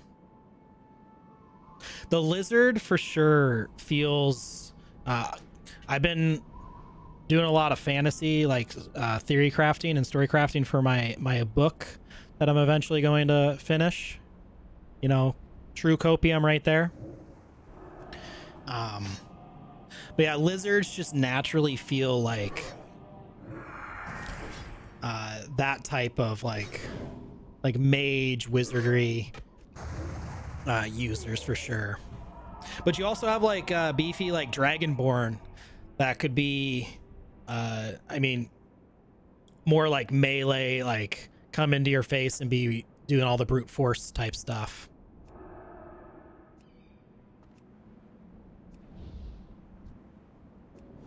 Thought I was lagging for a second.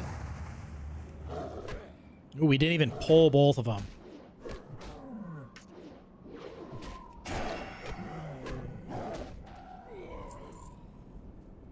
We got that Omen of Clarity for a free rip into another rip into another rip. That was the trifecta of rips. Omen of Clarity.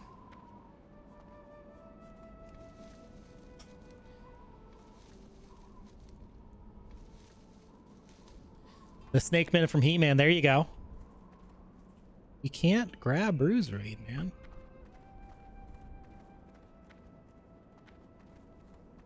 We still need 2 more ruffians.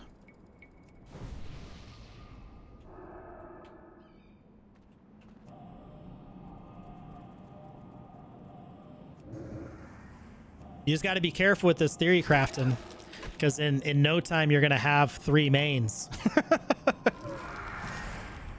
What a big crit. We just got ourselves a... We're still carrying Serena's head around. A super low-powered dagger. Really need to turn in these goods.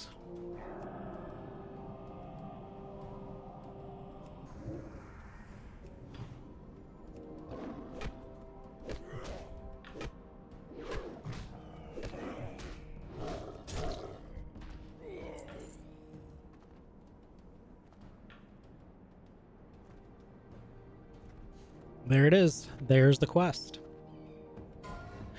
I think your stats change on your character size and shapes too. I can see them going that route. They're already changing stats by adding tattoos and stuff like that. So it would make very logical sense for them to also add slight stat variation based on how you build your character.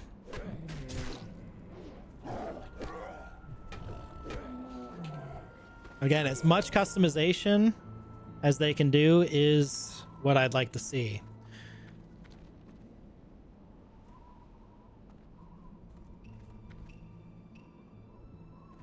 I'm happy that we were able to lock you in on your main.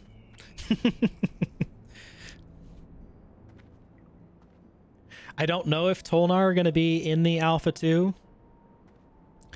But if they are, we'll get that going for you.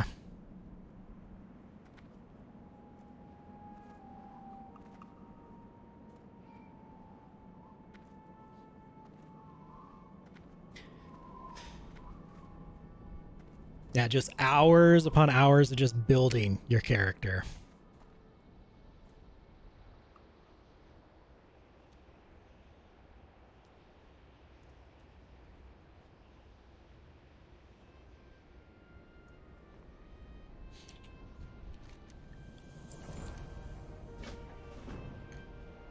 These are the brutes and then Dark Cloud.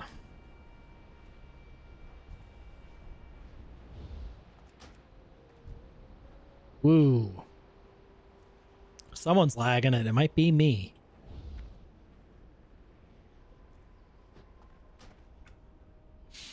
Yeah, it'd be definitely super epic.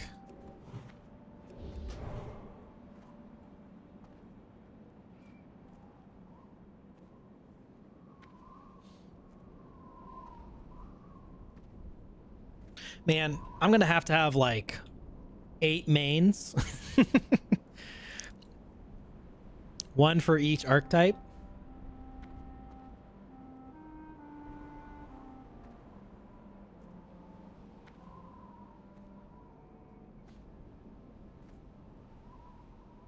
The problem is, if they really get thematic on the classes, like, I'm gonna want to have a Templar cleric and a shaman cleric be 2 completely different builds and 2 completely different looks. And then my necromancer is going to be different than a beastmaster.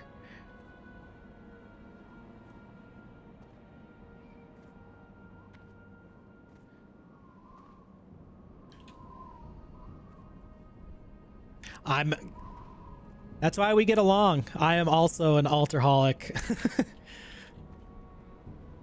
Spend way too much time crafting out the looks. I mean, Man, it took me forever to level up the first time I started playing like DC Universe Online because I literally used the character creator to make out like an entire comic book universe of my own. Like I specifically remember doing this with my best friend. We'd come home, pop on DCUO, and spend hours just crafting characters and not actually playing the game.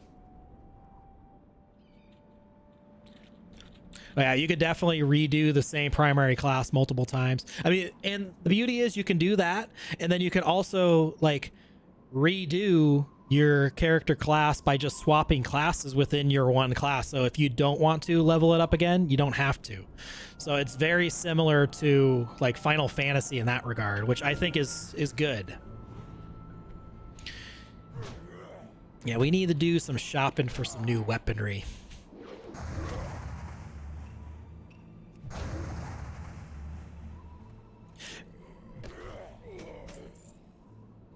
And we need to sell what's in our bag. Look at that hyperspawn. What? What the deuce was that? And the sorcerer got pulled. Hello.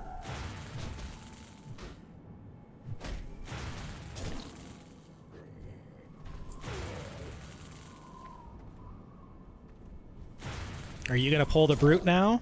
Is that what's gonna happen?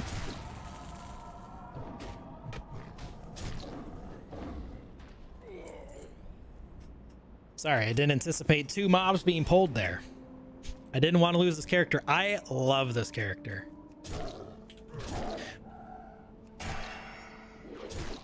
I love that we're just crack-a-lacking on the Omen of Clarity procs too. Unfortunately, no druids in Ashes of Creation. What are your thoughts on no shape-shifting?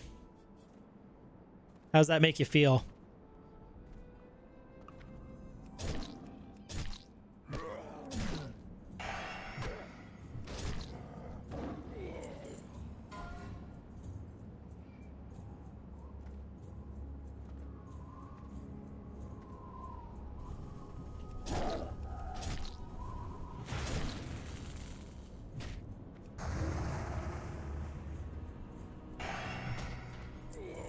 Oh, we got ourselves a free Starfire.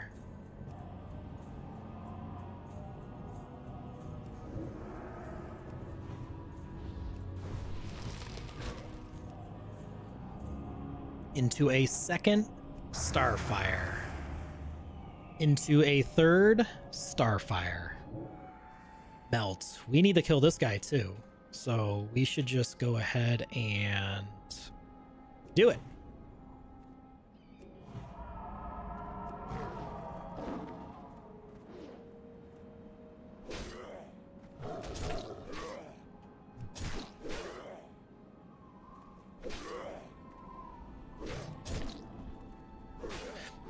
I'm pretty confident Steven has already verified or stated that shape-shifting's not something that's planned for the initial launch of the game. Unfortunately. Do I pull that sorcerer? No, we don't want to do that. So unfortunately, summoners won't really have that.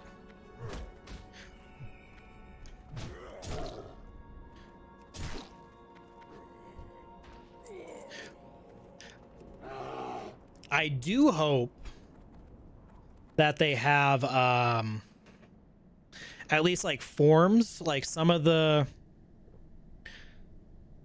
like, I mean, it's going to be really tough because it's going to be like an archetype has to have the form for you to be able to augment it. But I love Shadow Priest fantasy inside of World of Warcraft, and going as a shadow form is just a really cool idea. So it would be really cool if a I think it's cultist. I think that's either rogue cleric is a cultist, or the cleric rogue But whichever one's the cultist, I really hope that there's like some sort of form that you can do that turns you into a shadow form, and then that's the thematics of the class. But we'll have to see. We gotta wait on the kits. This is all theory crafted in, you know, hopium and tinfoil hats. That's all it is. Until they do something with it.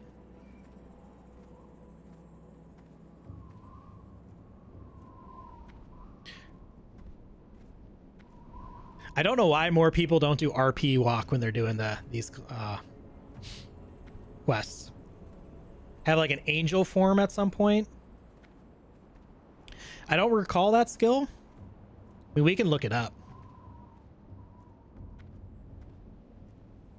You're talking about the Alpha 1. I don't remember any ultimate. I think the ultimate was like the big massive heal.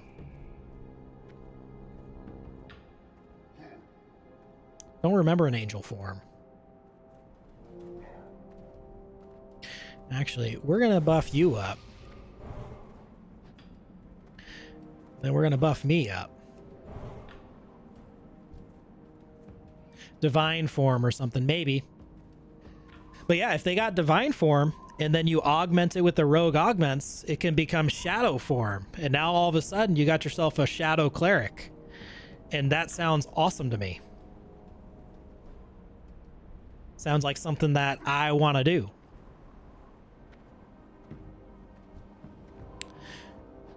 Ugatu. Dope name.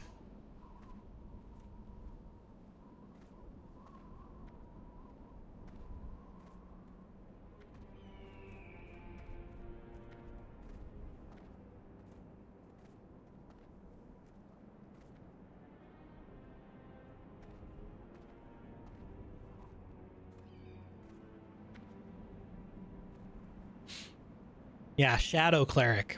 And just imagine when you're in shadow form, your healing's decreased a little bit, but it gives you some secondary effect. Like maybe it like boosts your healer's like stats or something while they're being healed by like a hot or something. A lot of cool things they could design into it.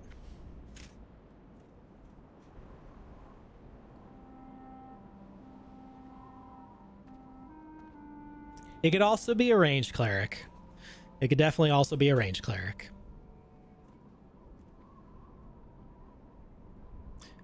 Just like in World of Warcraft. Tossing out that shadow magic.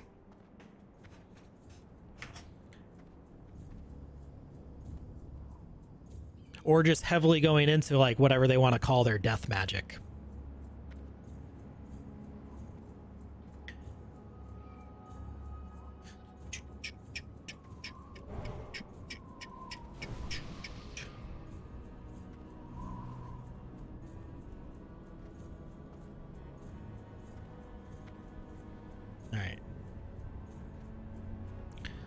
Let's get this battle on. Could have sworn we were supposed to have like one before this one.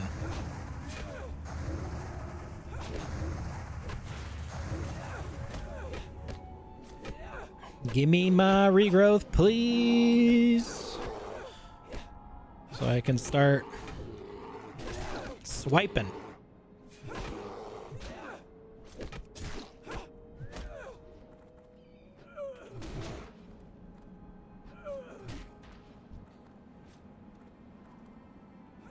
Look at this NPC go. Just taking out the sorcerer by herself. Way to go, Kaya. You didn't need me.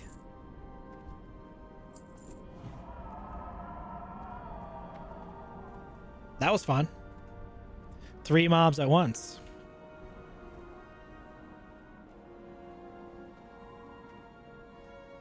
All right, there's the escort quest. Oh, we still gotta turn the stuff in back here.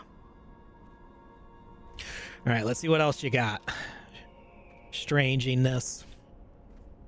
A nasty lizard Tolnar shadow cleric with scars all over and bloodshot eyes with orbs.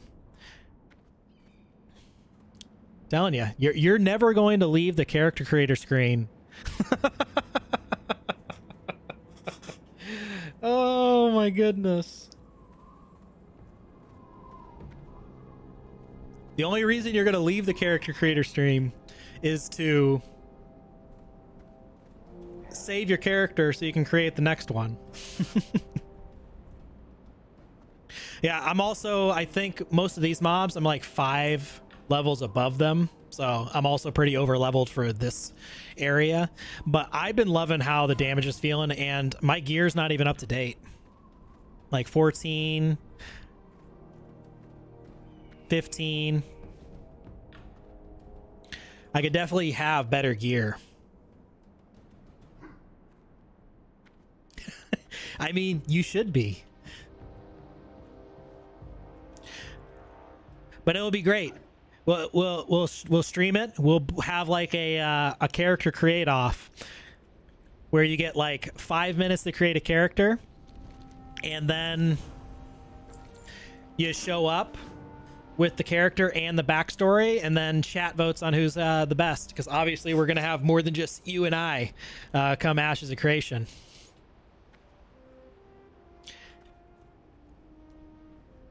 Make it a catchy name and go. I mean, that's really the only way you can beat the OCD. Like, you should have seen me before I landed on Shakalaka. I was having a hard time swiping between my characters. Luckily, I got like specific names for specific archetypes. So like rogues, I have 2 names for my rogues. Number 1 for my male rogues is McSnide. They made us smarter. Thank you for the intelligence. So McSnide is my like dashing pirate rogue. It's a play on my my last name for McSnide. And then for the female rogues, I've got Hooper, which is one of my like rogue Han Solo type characters in one of my stories that I've written. She's like a space pirate essentially, but her name's Bonnie Hooper. Everyone calls her Hooper, so Hooper's always my female rogue name. Snididius, another play on my last name. That's always like my well, it's got my go-to main name is Snididius. But it's very knightly, so I'm hoping that can be like my paladin or my Templar, Snididius the Templar, here to purge evil. You know, it just has a really great feel to it. I don't need to pick up these quests, do I? Blood feeders. I think this is actually one that you get on the way for the critties, the crawlies. Where's the back way in here? Is it here? There's the flame. So yeah, I've got some specific names already set on there, so all I have to do is build them in the character creator, and I'll have some characters to play.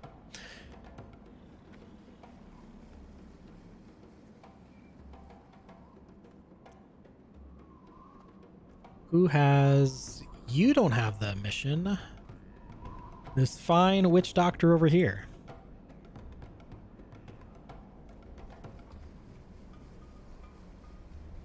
You have a love-hate relationship with the paladins? Why is that? What's the love and what's the hate?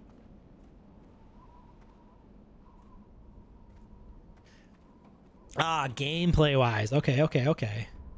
That's fair.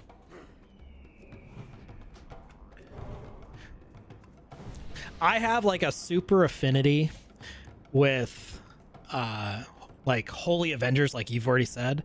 So that's why like Retribution Paladins in World of Warcraft is like really fond of me. But I just have this affinity for taking the Holy Light, that's a healing element in most fantasies, and using it offensively.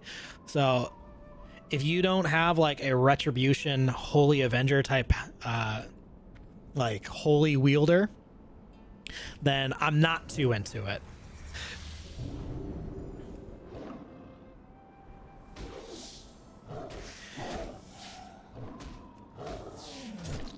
With a bit of grit and aggression, When they're too goody two shoes, yeah. Like, you want them to be like human. Like, actually have emotions and like go through stuff. You know, making decisions to purge Stratholme. That's the true type of a decision that a paladin will make. This city must be purged. Excuse me with these poisons, and I still haven't gone back to Thunderbluff to get Cure Poison. Silly, silly goose. We need some more crispy.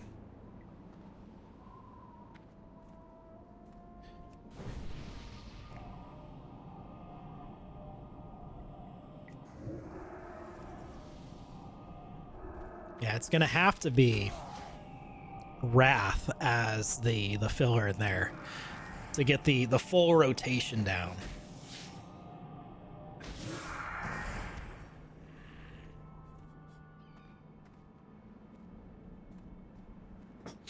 Oh yeah, dropping Starfires, it feels real good.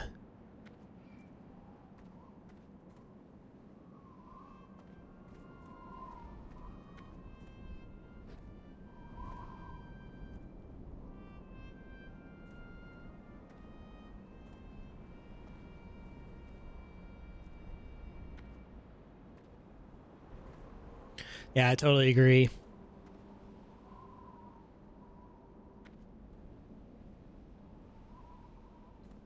I hope some of that edge comes out in the flavor of the classes when they start augmenting the abilities.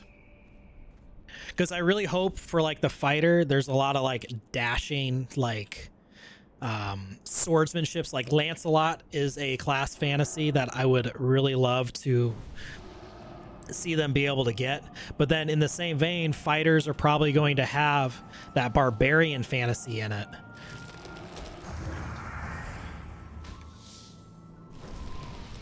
Ooh, thank you. Very nice of you. Let me get you some buffs here, big boy Bob.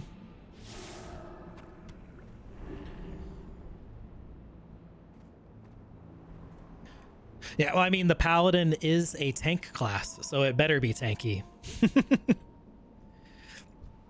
It better be tanky. I just hope it changes up like the means of how it's tanky. I hope that it's tanky because, you know, it has like access to shields and stuff, whereas the other tanks don't have access to shields. Because that's very paladin like, in my opinion, is being able to have holy shields and the bubbles and all that stuff. Which would make sense if you're adding the cleric augments. Clerics give out shields. Now your paladin tank can have shields as well. We love when those pop. We got to be careful with these poisons though. Yeah, the self-sustain too. All the self-healing. That's really where the damage mitigation should come from. I think paladins are going to be like, just with like the normal class design that they've showcased, are going to be pretty wild. We don't need any sharp canine stuff.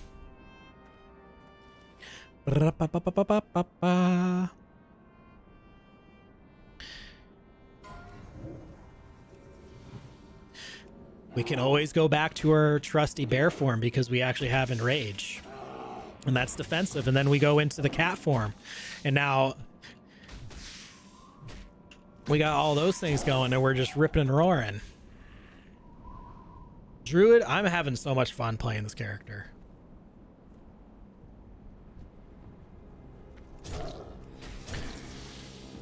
See, we start out, we hit the bleed, and then we pop back out to start our Moonfire spam. Feels so good. Balanced.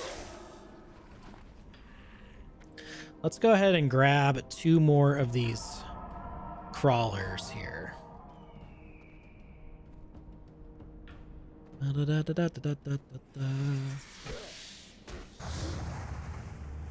And I guess we're not going into the form. This was free because of clear casting. Omen of Clarity is so good. All right, we got to roll back and hope one last spooter spawned. Tauren Druids are your favorite? Tauren, like my main back in the day was Undead. Like I had this affinity for the Forsaken and just kind of how much of an outsider they are. But I definitely feel like as I've matured and grown, Tauren are my absolute favorite race in WoW. This guy's smoking one of these spooters.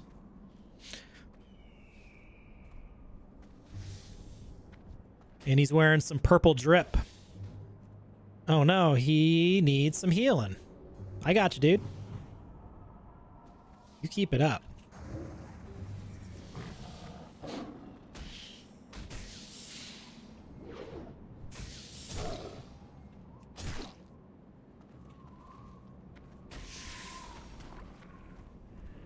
And who am I turning that into?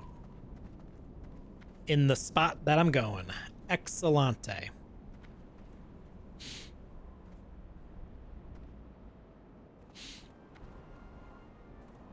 I'd probably... Moonkin is my favorite druid fantasy that's in the game, which is the main reason I want to like level as a Moonkin.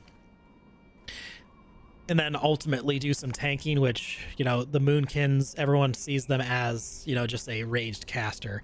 So I think that would be fun to watch.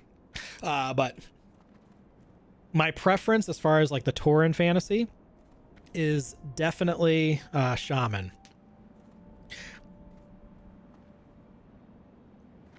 I've definitely been falling in love with like the Tauren's like attunement with like nature and the world. And you know, if the WoW dev team ever wanted to take a chance at something, it would be changing the factions.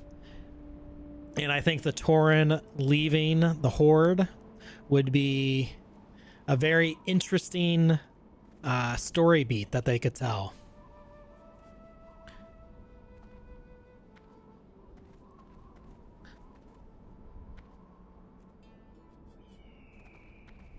Leaving the Forsaken behind, leaving any defenders of the Royal Apothecary behind.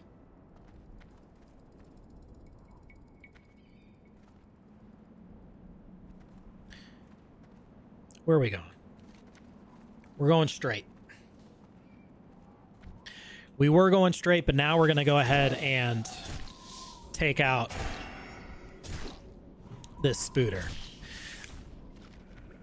I mean, the frickin' Druid Cat just completely ripped.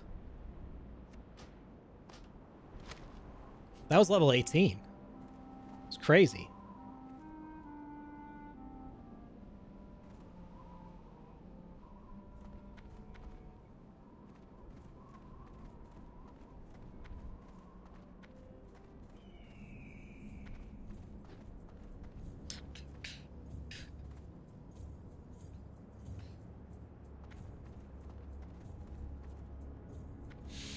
I kind of wish I had leather working so I could craft this item.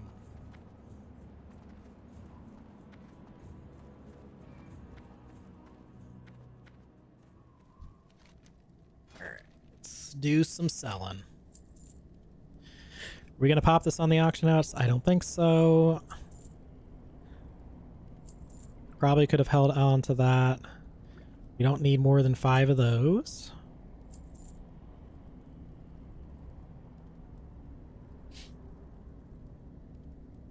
The elves, I think they're going to be very close to what you would anticipate from Tolkien-esque universe elves. So when you look at the elves from The Hobbit, Lord of the Rings, I think a lot of those fantasy elements are what you're going to find from the Ashes one. light on your feet, you know, affinity for bows, affinity for like basket weaving, making, you know, that sort of style, like using the twigs and trees and having that in their look. Specifically, I think it's the Pyre. Forget the other elf race, but they're more like the high elves.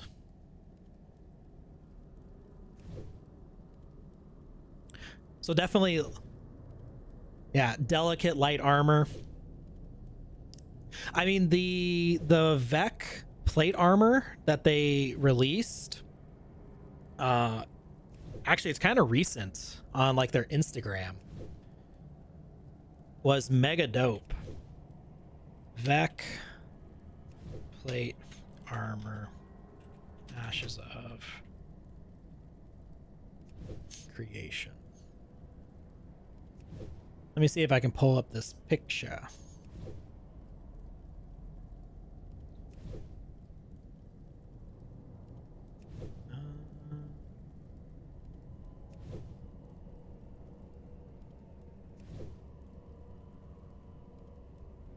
I got a YouTube video for it. Holy smokes. Where's the mute button? We don't need the Ashes music coming here. Let's go. Turn you off, turn you on.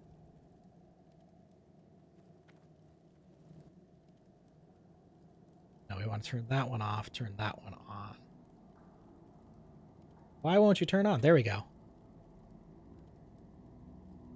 Yeah, like this plate armor looks really, really cool. I love the gold that's behind it. It looks very thematically like what you would expect, like the Mesoamerican like influence, the Incas, the Aztec, those Mesoamerican like cultures. Like this looks fantastic. So I could very much see them doing like some sort of like bark style plates for like the Pyre elves, and then the other elves actually wear like golden plates, and then that's the differences in their armor approaches, and you're going to really feel that, you know, from that high elf versus wood elf fantasy. But this looks so good. I love it. Makes me want to be a Vec like warrior. Like being a Vec tank, that sounds really cool.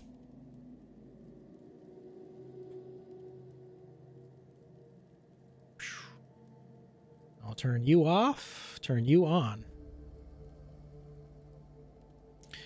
Well, I guess we'll just sell these. Trying to make some cash here. Ooh, we can make some anti-venoms. Yeah, the tribal, it's Mesoamerica is the cultural influence. Oh, Vex Shaman.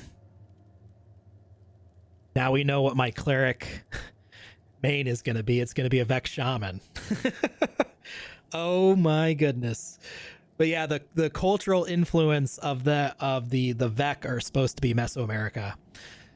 So that's why a lot of it has like their affinity for the sky and like looking through the telescope and looking up. The Aztecs specifically had a huge amount of respect and love for the night sky. So that's why that influence is there. What are we doing? We were trying to sell some stuff because we're gonna go shopping. We're not making as much as I would want because I want to get a one-handed weapon. Vex Shaman. Woo! Give me some of that.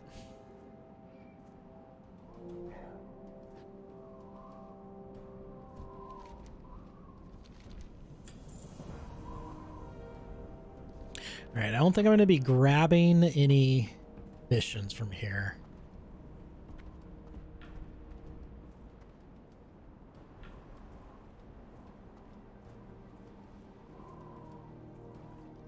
It's right here. We got the early version of the Blood Elves.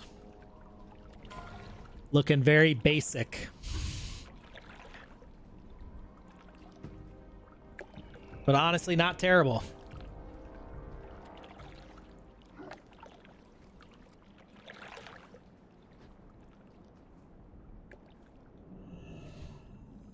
All right, we got ourselves this. We should definitely run like Whirling Caverns.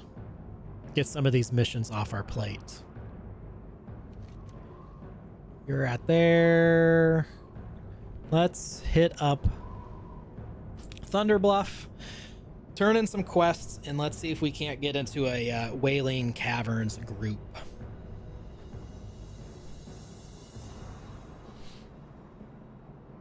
Short high elves? Yeah. Let's pop back over here. We can look at the races. So I can stop being dense and remember what they're called. The Empyrean Elves.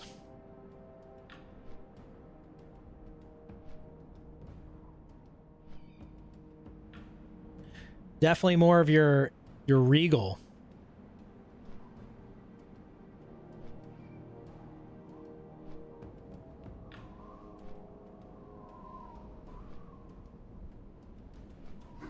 Wish I could zoom in.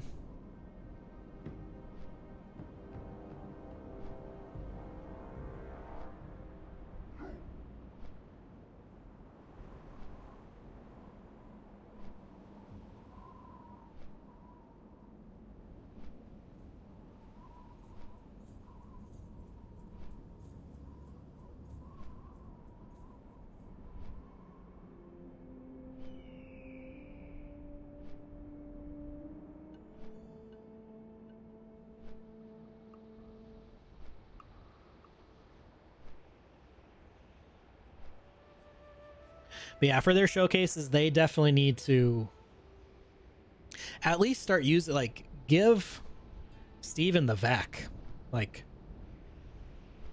something. We've seen the Vec in the weather systems showcase.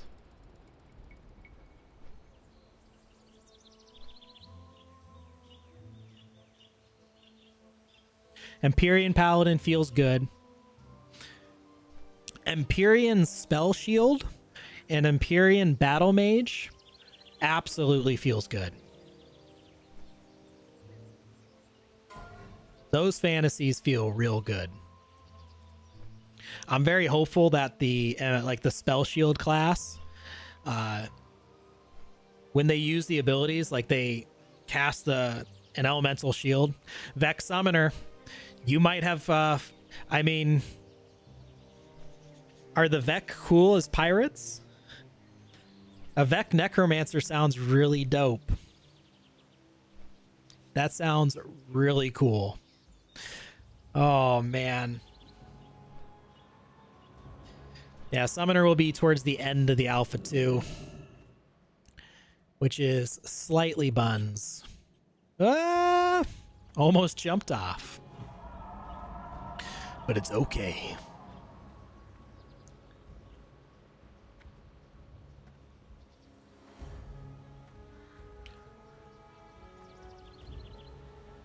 Vex Summoner. New main? Vec Necromancer? That sounds so cool. Because I really hope, like, some of the aesthetics that you can get for the Necromancer summons are ghosts. And, oh, they definitely sail too. You want to get a good, crisp look at the night sky? You're selling me. You're selling me real hard. But I really want, like, ghostly summons. Like, I think it would be super dope if you can have, like, a Vec ghost summon and then, like, a Tolnar ghost summon, and you're, like, summoning your friends, essentially, as your summons. Power over poison. Thank you. We can now click on this ability to cure poisons. Dispels. We don't ever need rebirth. We'll have to remember to never learn that.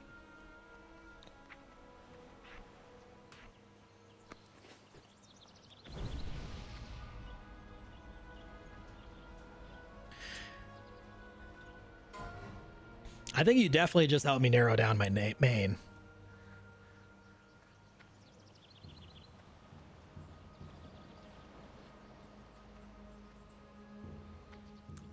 And prophecy. Oh, man.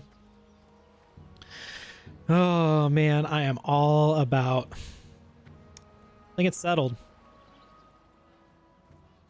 Which means I can reserve my Nakua to be a rogue pirate. Because everything needs to be a pirate.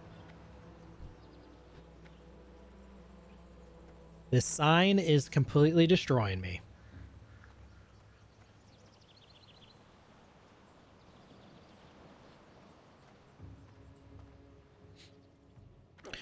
Oh yeah, being a master, because that's what they called maps. They were star maps. And that's how you figured out how to get from A to B, is you knew the time of the year.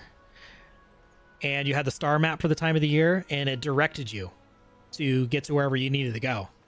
So you had to be a navigator of the stars to be a navigator on the waters.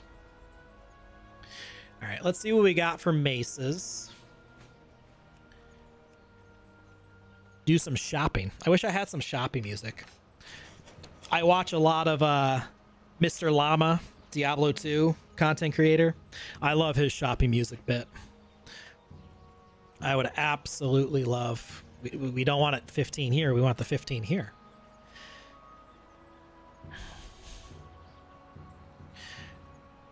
We got some battle mashers. I think the name we want is Arcane. Dang, we're running out of the arcane stuff. The Vex suit, the Necromancer... It's confirmed. A neck Necromancer main. Right here. Me map. It's decided. This is rough, man. Next one is up at level 38. What do we got for daggers then? Even worse. I don't even know if we can use one-handed axes. Fist weapons? Any fist weapons? There are no fist weapons. I kind of want to rock fist weapons on the druid. I'm not going to lie. I've never rocked fist weapons in my life.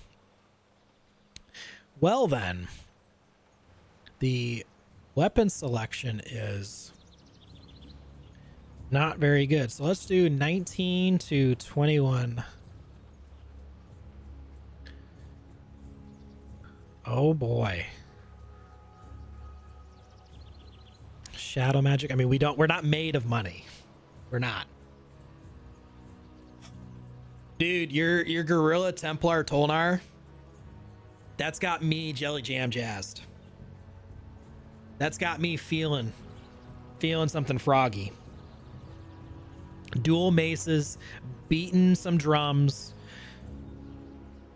Honestly, I don't know if you're into Pokemon, but Rillaboom from Gen 9, Gen 8.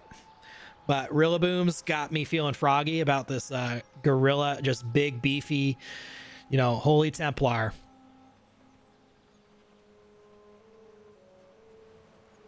It's its own category.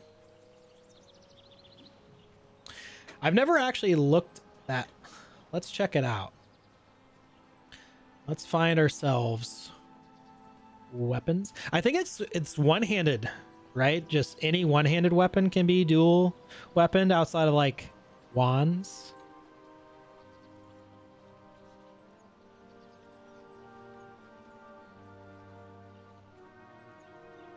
Dealer.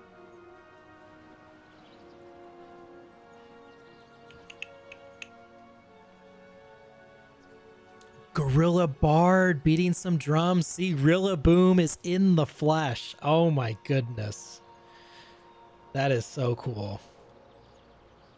Let's see what they got on here for dual wield. Crafting, gear, shield, axe, mace, weapon combo system. Yeah, if you went in Gorilla Bard, like, you have to grab some bongo drums. Class of weapons. Weapon weights. Because you got light weapons, medium weapons, and heavy weapons.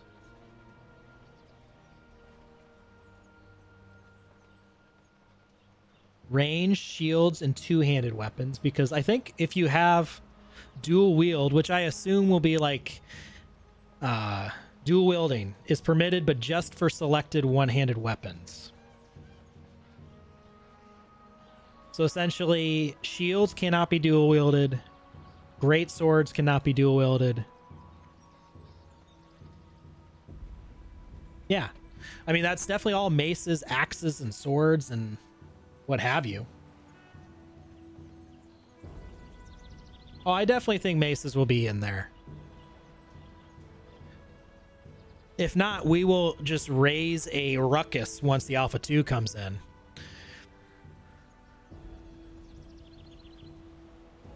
Scepters might not be dual wielded, but maces, because maces include like clubs and stuff, I absolutely think they'll be able to dual wield clubs.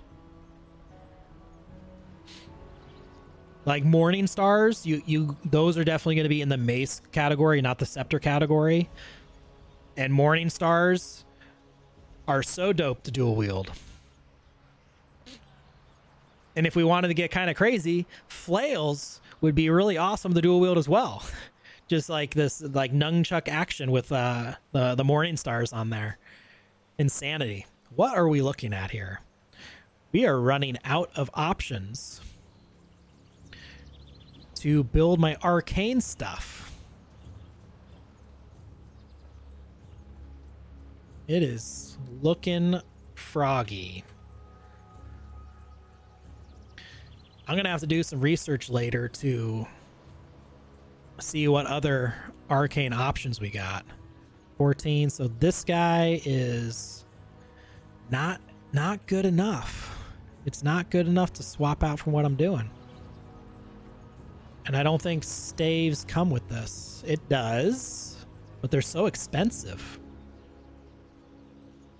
This would be a immediate upgrade for me right here. You're going to get your gorilla dual wielding, drum beaten, Holy Avenger. Obviously, the drums we're talking about are the skulls of your enemies. You're getting it.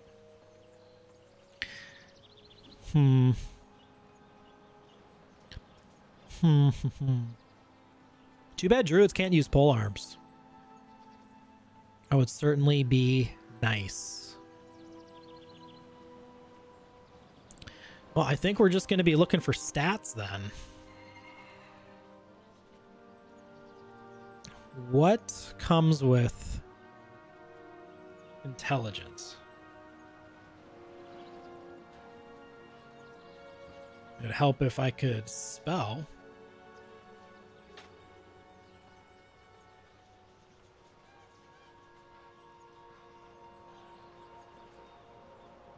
Is it intelligence? Or is there nothing? Nothing with intelligence. Power. Monkey. Is there anything of the falcon? Falcon would be good here. Nothing of the falcon, that's just gear sets. Oh my goodness.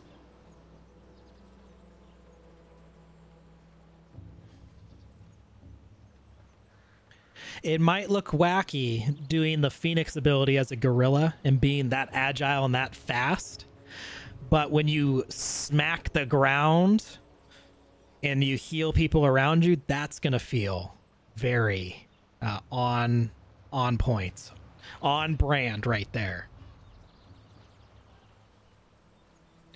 Oh yeah, I mean, if they... One racial ability that I've always thought about for the Tolnar, since they're all kind of like athletic animals, is a leap type ability. So adding in like a leap, maybe if you augment something with a leap, you can, instead of like the Phoenix going in, it's a really fast Hulk leap animation where you slam the ground and you heal. I think that'd be really fitting for a gorilla. We're sitting here shopping and we haven't bought anything. Oof. What are my current level daggers then? Daggers typically have the stats I'm looking for. Since mace is on here, don't really have too much. I mean, agility would be fine for the level we're at. Now everything's too expensive. I could buy this, and this would be an upgrade on my weapon. And then the offhand, I don't even have enough to buy it. Then the offhand, we buy something with int, because right now we have an offhand that offers 3 intelligence. So I think that's what I'm going to do. Get some agility on the dagger. Gotta find something to sell. I think I'm just selling this. It's got to be done. It's got to be done.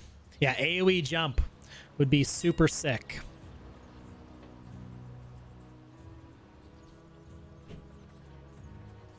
I'm pretty confident someone sniped me. Stream snipe. Someone bought the item that I was about to buy. Ah!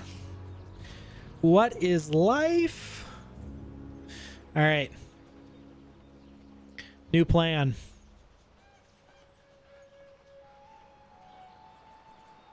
This mace is the new plan. It's just so much, like...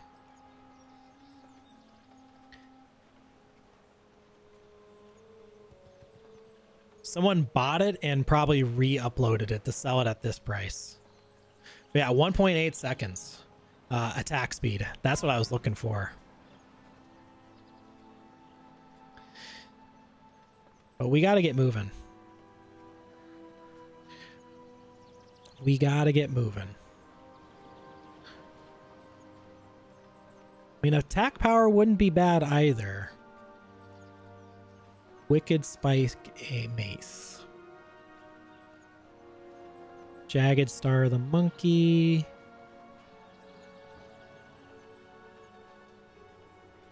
These have agility and strength. We're buying this. This is our club. This is the club we're doing. And now we probably don't have enough to even consider an offhand. Which we'd only be getting 1 intellect if we bought this, which is not worth.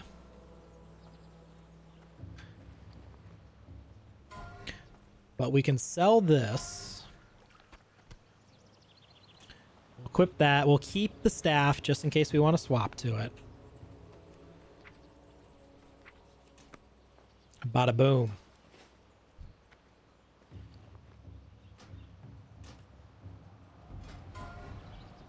And now we gotta get back to using our... See, we got this little glowy intellect orb. We got our mace. One-handed mace. Be swinging these things here shortly. Now we gotta decide where we want to go. DPS looking for group Wailing Caverns.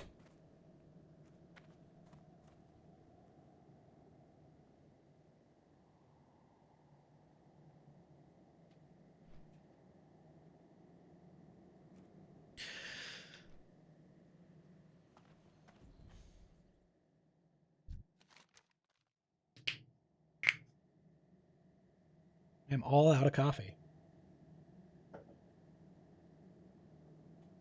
Tis sad.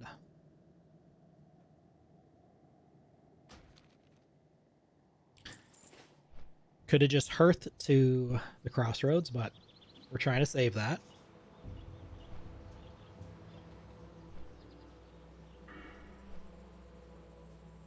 Next level points. This is one thing that I've been debating. The smart thing would be to start pumping improve Moonfire, because we have 4 points before we unlock this row right here. I could also do, since I do a lot of shape-shifting, drop in the mana cost of shape-shifting right away. Because for this build, since I kind of want to make it a little bit tankier, eventually I want to get enough points so I can go into and get my charge ability. So I have like a stun that I can start the combat with. But I want to get the Moonkin right away. So if I put 4 points here, it doesn't unlock this one. So I'm like 1 point behind.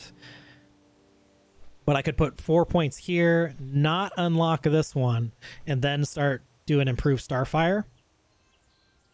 Get all the way to Moonkin, and then backtrack to get Vengeance.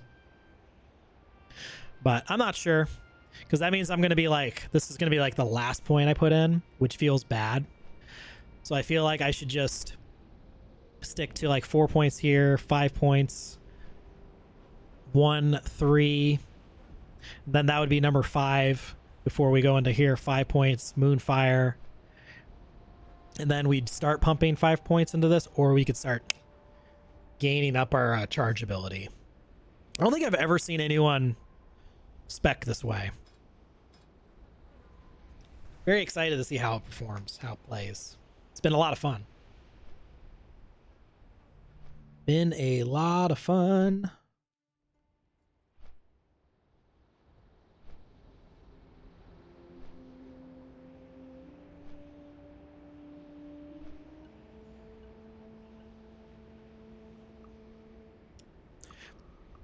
Yeah, and the charge, like, isn't, like, necessary. And it's like the other ones, like, getting 5 points in Thick Hide will really help in Moonkin form, because you're already increasing your armor more than the bear form does. And then 5 points right here, which would be your 11 to get over here, would be really good to lower how much damage you're taking as Moonkin. So ideally, you charge in, you drop your roar down, you start getting damage on, like maybe you maul once after you enrage to get that stuff, and then you swapped back over to Moonkin so you can start dropping Moonfires. You can hit the AoE ability like Star Surge, and you can start doing some AoE threat building. It sounds like it's going to be fun for tanking. I'm pretty stoked for it. At least in my brain, it feels like it's going to work in the classic threat meter. We'll see. And I'm doing this in hardcore. We'll see if anyone even wants to. All that time looking for a dagger, and we had like a decent dagger coming up in this little mission here. The Harpy Skinner. And we just got a mission for Stone Tile Mountain. We obviously should have just turned that in 800 years ago.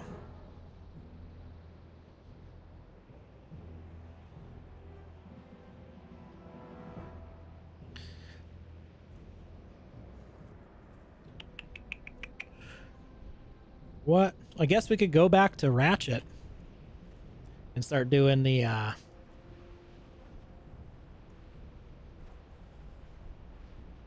you're out of the current metas. I mean, the talent system in retail is actually very cool. They have trees that you can go down, and then it's kind of designed where you get some better stuff as you go down the trees, but you don't allocate the stats like you do in these trees. It's all like one big tree that you can branch down into, where like it would like all these being one big tree, versus you have to spec points in here to get to the end.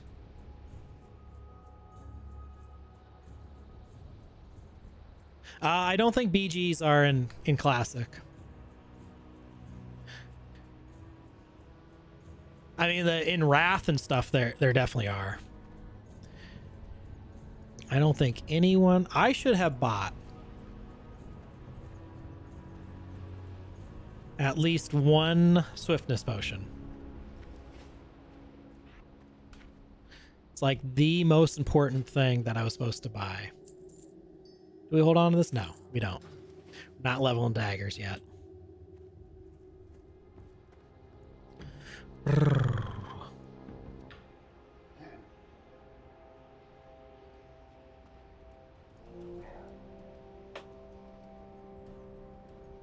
No one's running Wailing Caverns.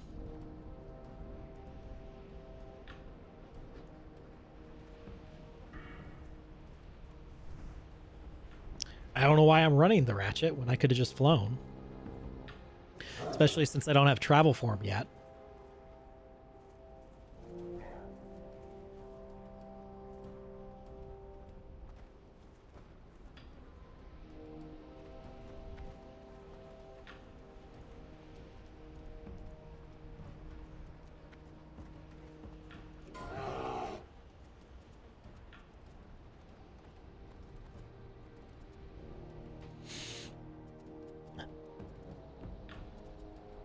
Oh my. Someone killed all three of these and didn't loot any of them. Free money not to be had. I'm going to blame Muru over here that's dead. He died to a Sunsail Scraper.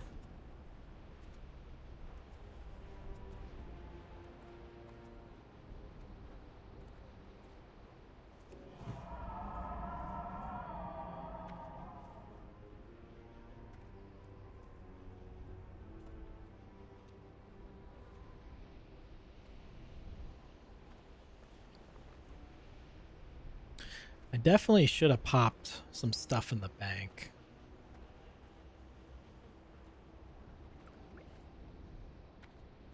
Like this item.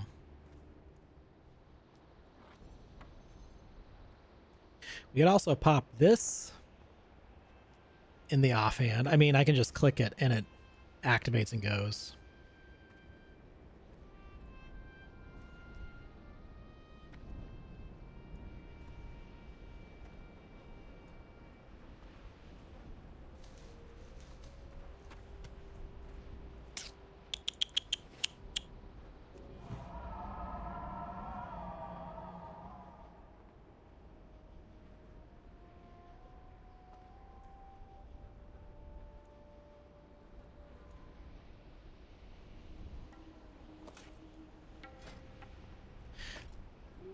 I do need to level this mace up, though. It's been a hot minute since I've used maces.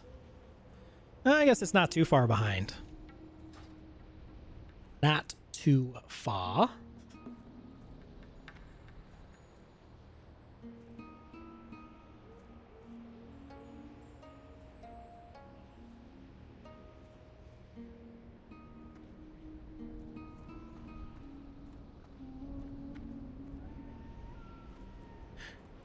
See, we're coming over here to do Guns of the North Watch, and I'm kind of nervous about it because A, we don't get anything really from this. Can't use guns, and this is a cloth piece that we're never going to wear. Even though the Sea Dog breeches sound sweet. There's an escort quest at the top here. But with hyper spawning and how quickly things respawn in Classic, like it makes me really nervous to go into this this castle to take out these three dudes.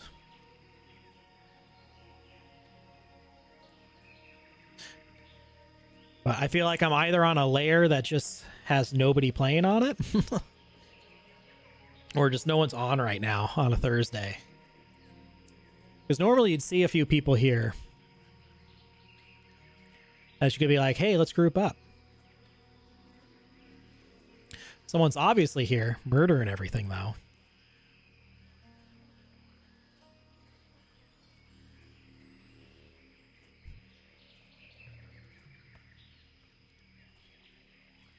Abracan.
But see, it's way nicer clipping the animation. You still get your white damage.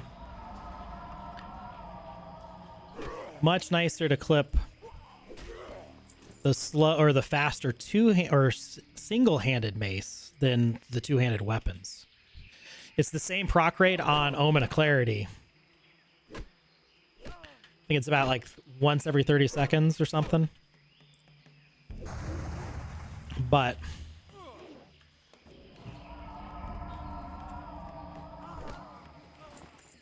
ancestral robes. More into cloth gear. But do we enter the castle?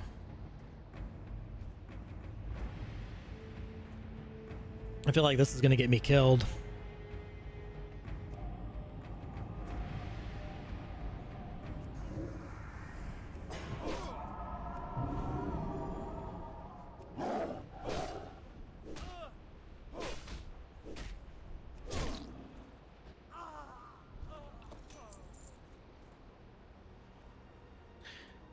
We just got a Nature's Wrath. Too bad it's a few levels too low.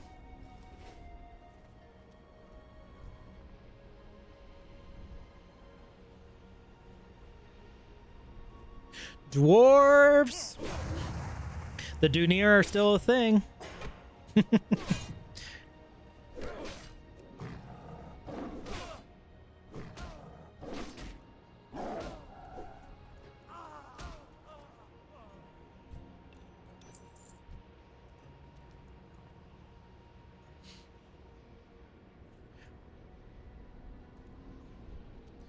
I don't know if they'll be natural enemies, but I do imagine that they'll be probably at odds. So anywhere that the dwarves are tunneling will be like a battleground for where they're going after each other.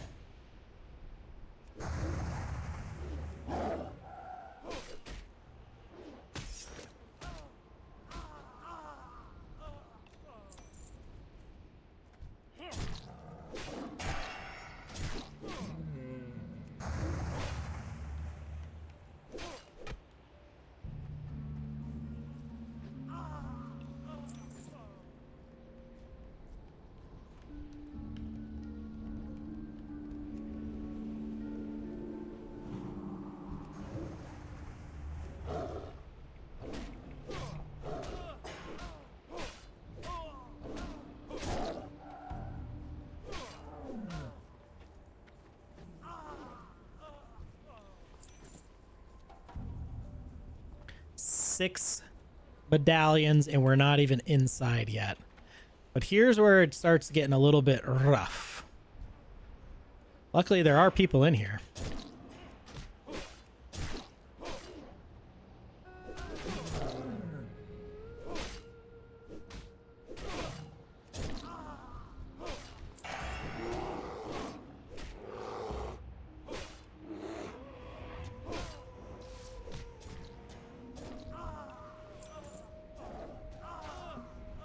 And they're doing the escort quest.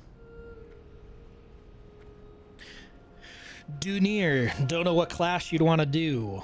Well, if you want to go classic World of Warcraft, a Dunir Beastmaster sounds pretty bomb diggity. Getting yourself a nice bear pet to roll around with, yeah. Dwarven paladins are always a jam. What else we got?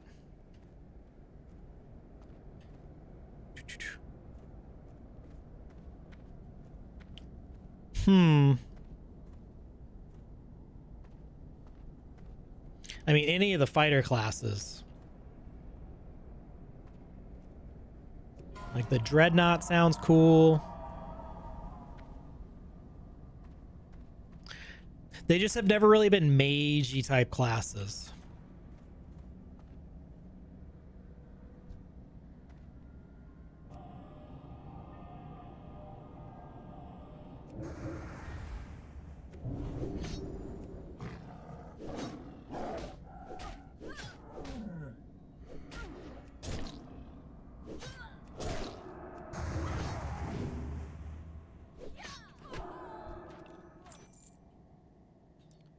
Slain.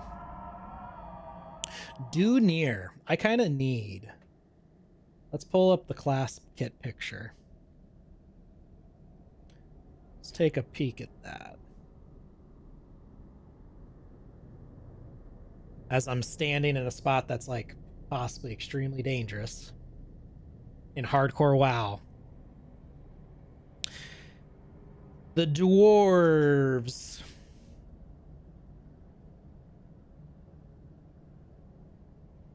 Keeper, I mean, Warden definitely sounds very dwarven. The tank ranger.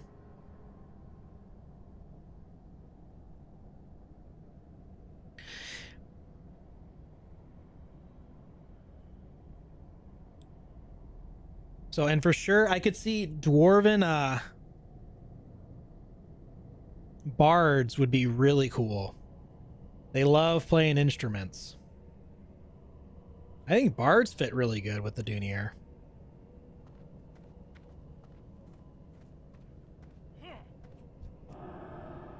Ranger fighter. Oh my goodness, I do not like what's happening. I'm about to lose my character.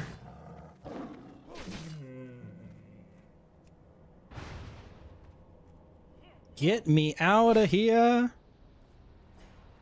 Run.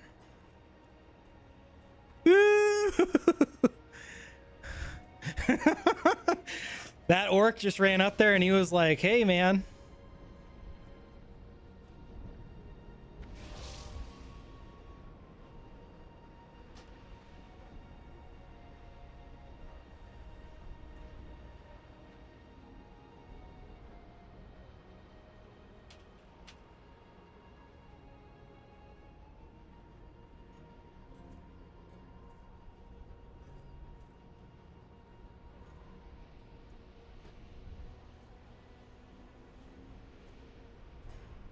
Dunier with a crossbow would be really tight. Sorry.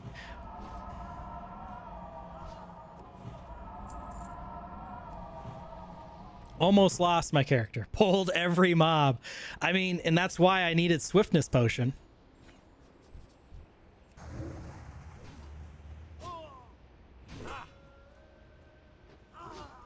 What level is this guy? He's 22.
He's a savage and he runs in there.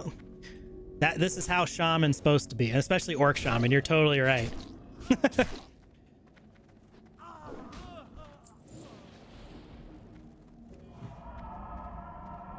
Woo! As I'm just jumping down. Oh my goodness. I am absolutely getting clowned by these stairs. He's probably like, where'd he go? He ditched me. World of Warcraft stairs.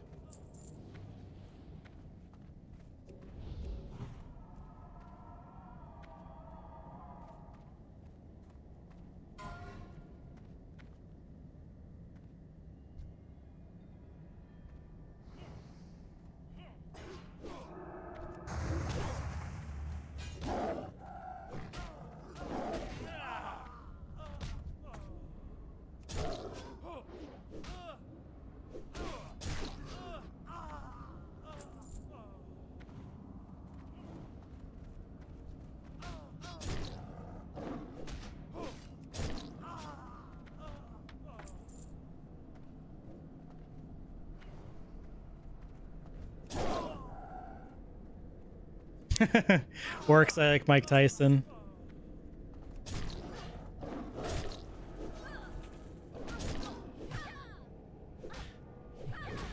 That's so funny.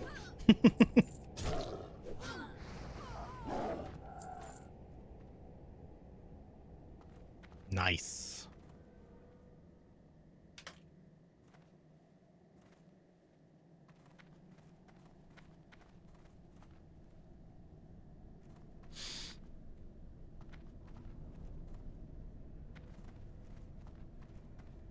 Much nicer when you got friends. Oh! Stuck. No wonder my Omen of Clarity wasn't hitting. Didn't have the buff up. I wish it was definitely longer than 10 minutes.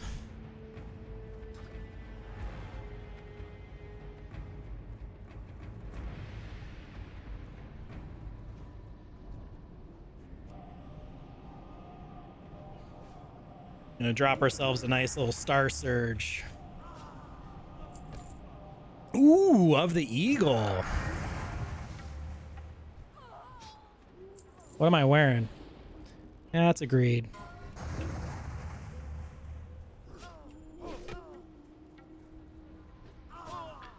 Ben Harney. You want to be a Renkai? I mean, after seeing this guy, Renkai Weapon Master would be really dope.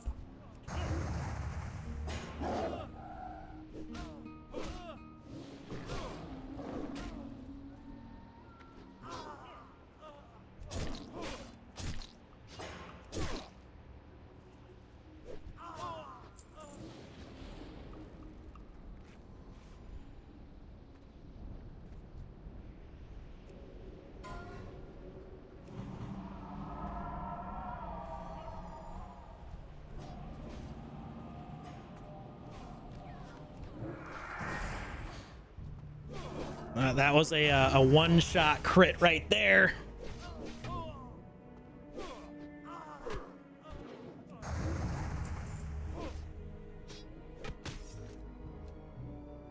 Renkai are definitely more noble, for sure. I'm sure there's some savage Renkai, though.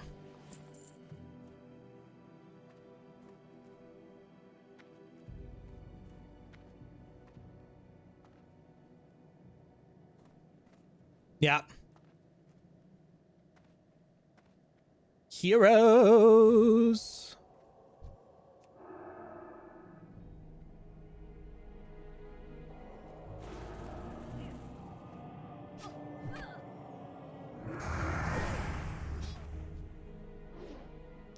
Just getting deleted. Gotta love Starfire.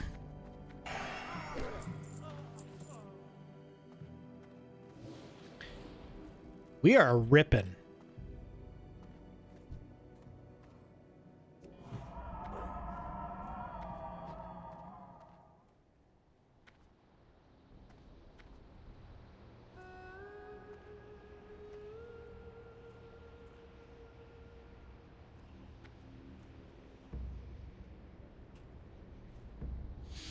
And we're going to do the escort after this. So a Renkai. What would be my go-to Renkai class?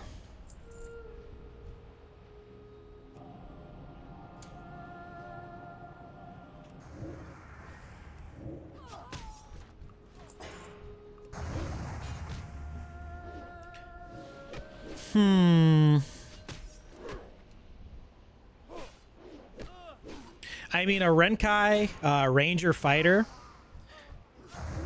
Kind of like your Renkai version of Aragorn. That'd be pretty cool.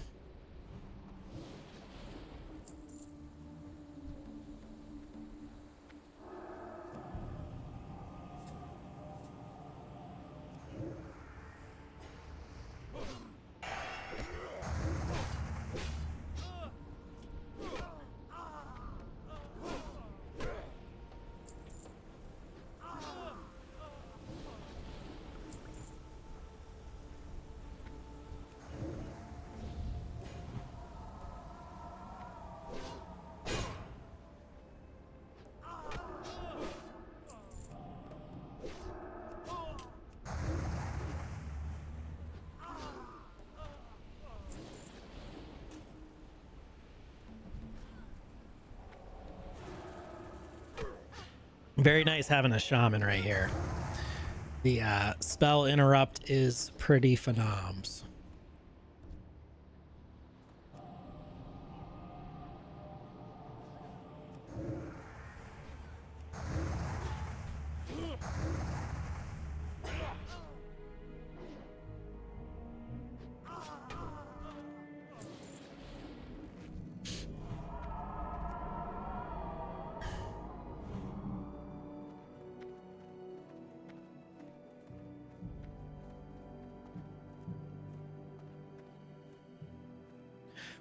Yeah, see, a ranger Renkai that's living off the woods.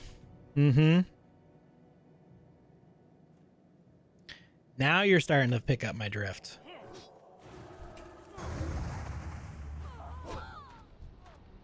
Instantly dead. I just want to drop one Starfire, man.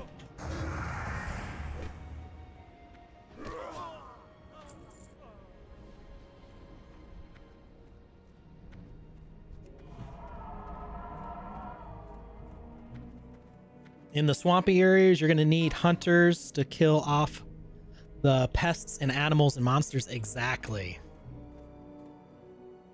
Exactly. Renkai Falconer. Yo! Yes. God himself, his bird summon friend. Oh, man.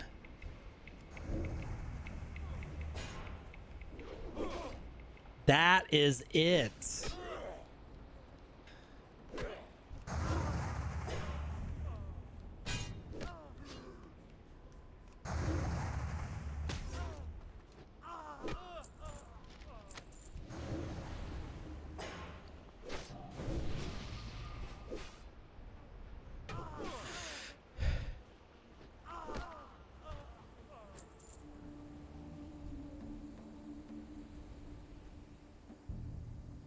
I don't think I saw anything that was walking.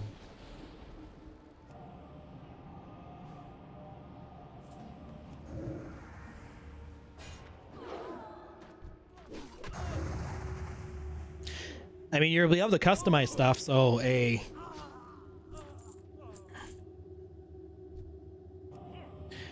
sweet, like I'm thinking like an eagle, but you know, America and everything. But I imagine you can customize the bird too. So if you want like a carrion bird, or if you want a like a vulture, seems pretty savage for a Renkai to have.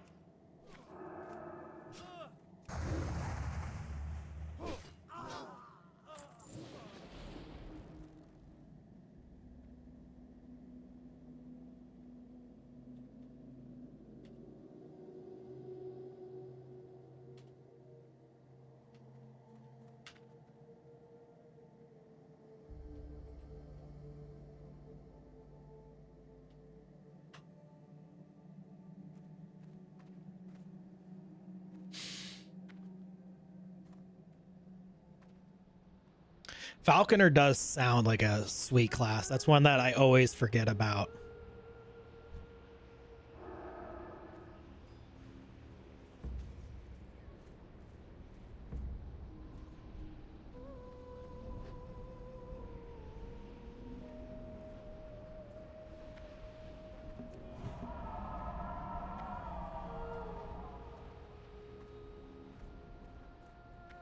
I need to move this over here.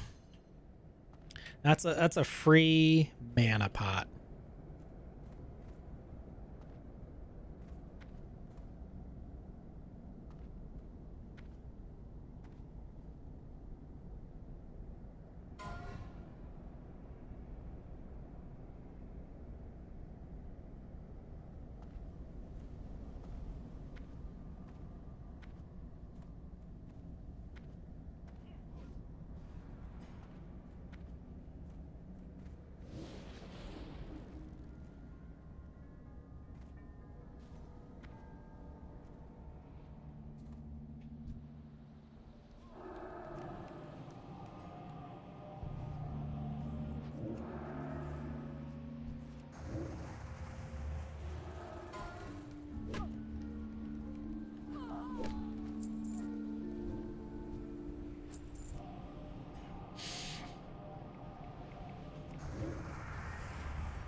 Pretty sure only primary summoners can have permanent pets. Yes.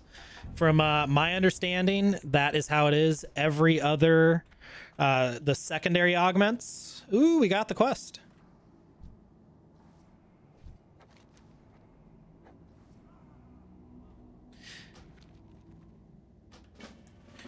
We'll have just temporary summons. So summoners should have permanent pets. They can have up to 3.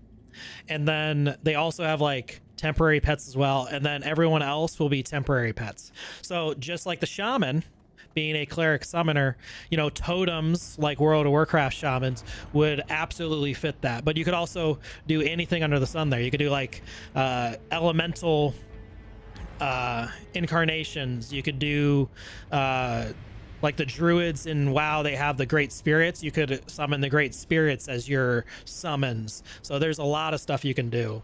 So like the falconer, it'll just be like you call in abilities and the falcon comes in and does stuff.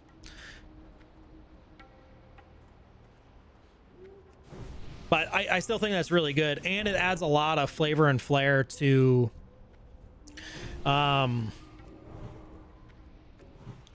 those type of, you know, augments and changing up the abilities and how they can look. He's in range of a fireball from the sky.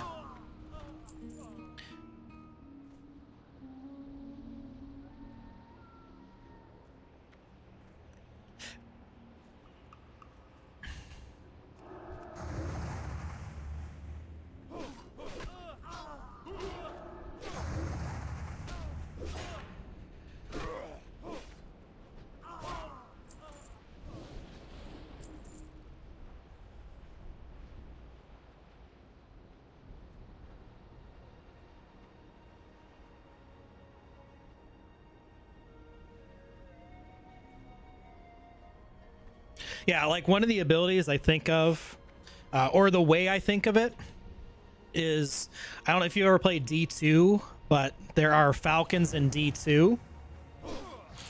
Or the Raven build in D2. You don't actually control the Ravens. The Raven's just kind of there as like a little DPS increase. But I could just see it being like, it's there, it's around you, it's hovering around, it can kind of come down, and then when you use the abilities, it does something addition while you're doing it.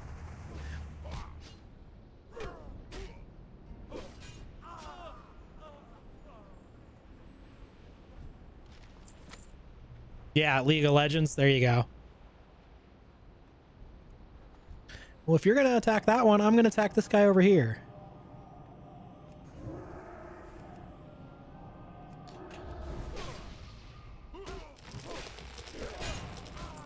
He broke out of my stuff.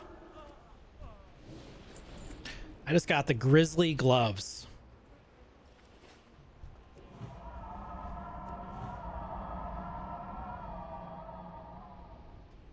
And we drop a moo.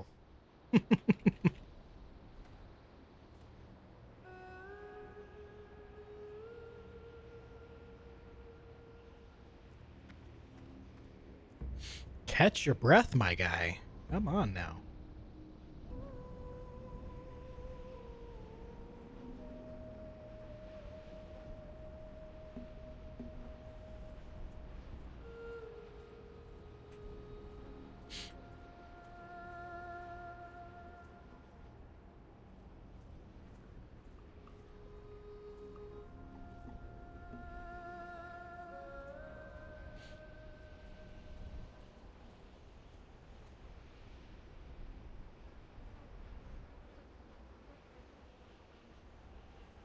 Yeah, almost like a permanent pet, which I think that thematically works for some of the classes, whereas some of the other classes that will have the summoner augments, we have that pulled up. Like the blade caller, I don't see that one having like a permanent pet, but the keeper, I see that as something like it. I mean, I guess you click an ability, like your keeper from the deep comes out. Not permanent. Warlock, definitely temporary pets versus something that's hanging out. Oh, these guys are just getting raffle stomped. So I guess most of them would have like less temporary ones. The Falconer is about the only one that I really see is like an exception.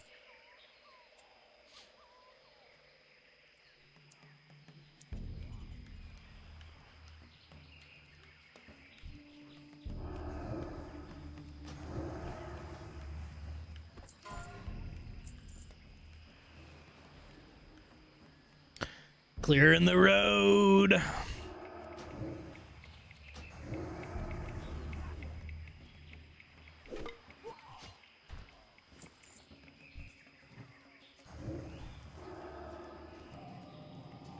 Then he attacks me, of all people.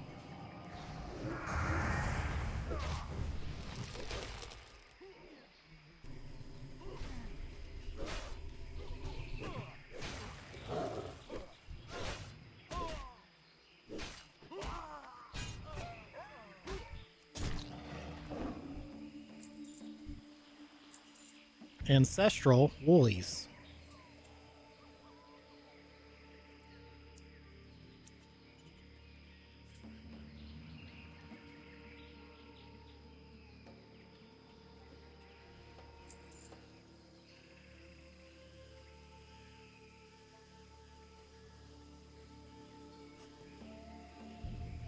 Oh yeah, if you got a quote on the Warlock, I don't know if I've seen that.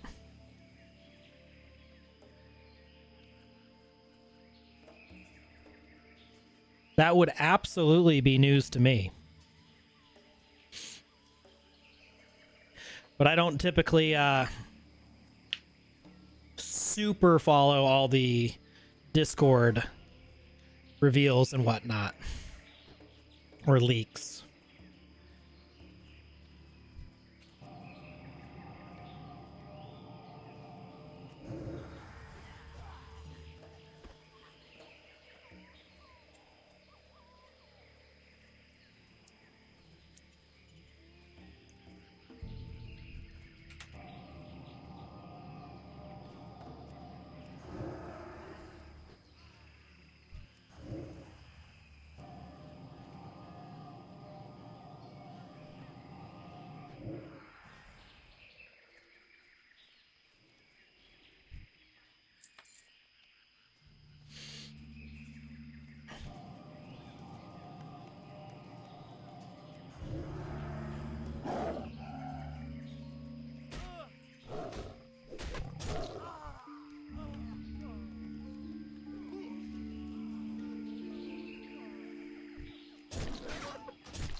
All these hyper spawns, man.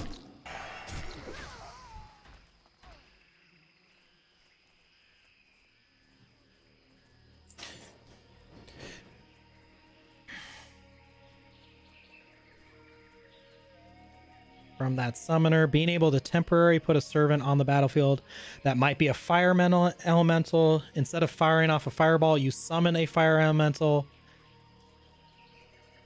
Where was I? That deals damage over time and perhaps even slows them or decreases attack speed by entangling or encumbering with their attacks and their summons. Yeah, dude. Super cool. Like, and that's how much thematic they can be.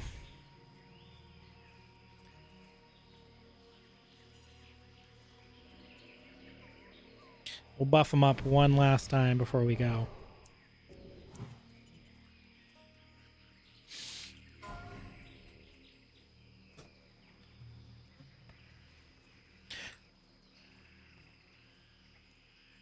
Yeah, and then that gameplay can really tie into, like, you know, the shaman. You pull down some, like, you know, water elemental, or, you know, like a wind elemental coming in, like an eagle bird elemental, and it like puts gusts of winds and it, like, you know, increases everyone's mana regeneration and stuff like that. Could be some really cool stuff. Pick up the pace even. Oh, this guy's got jokes in here.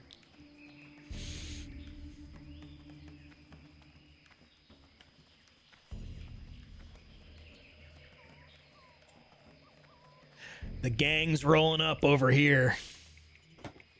Looking fierce.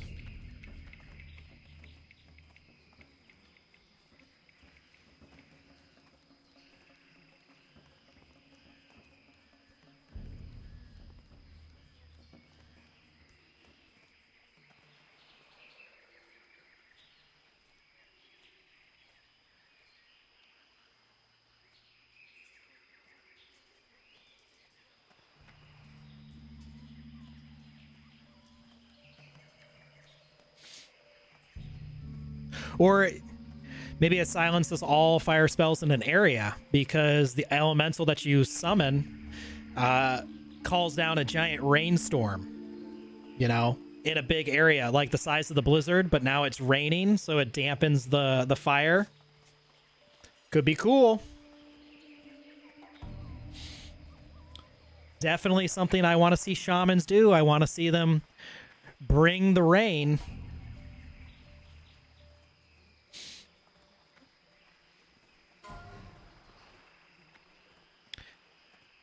And the way that they're going to do it is they're going to do a rain dance because we're on brand.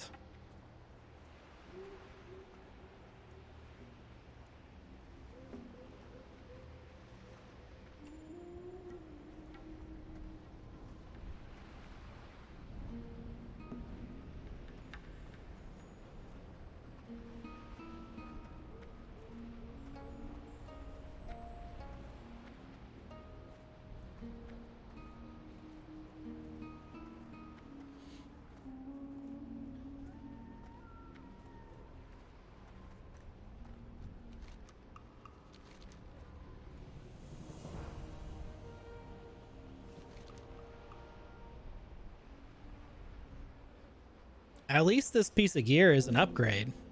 My inventory is full. I guess we're going to get rid of the milk. Milk's gone bad, guys. Buckled boots. Do they look very buckled on a Tauren? Not really. Yeah, man, it's definitely mind-blowing.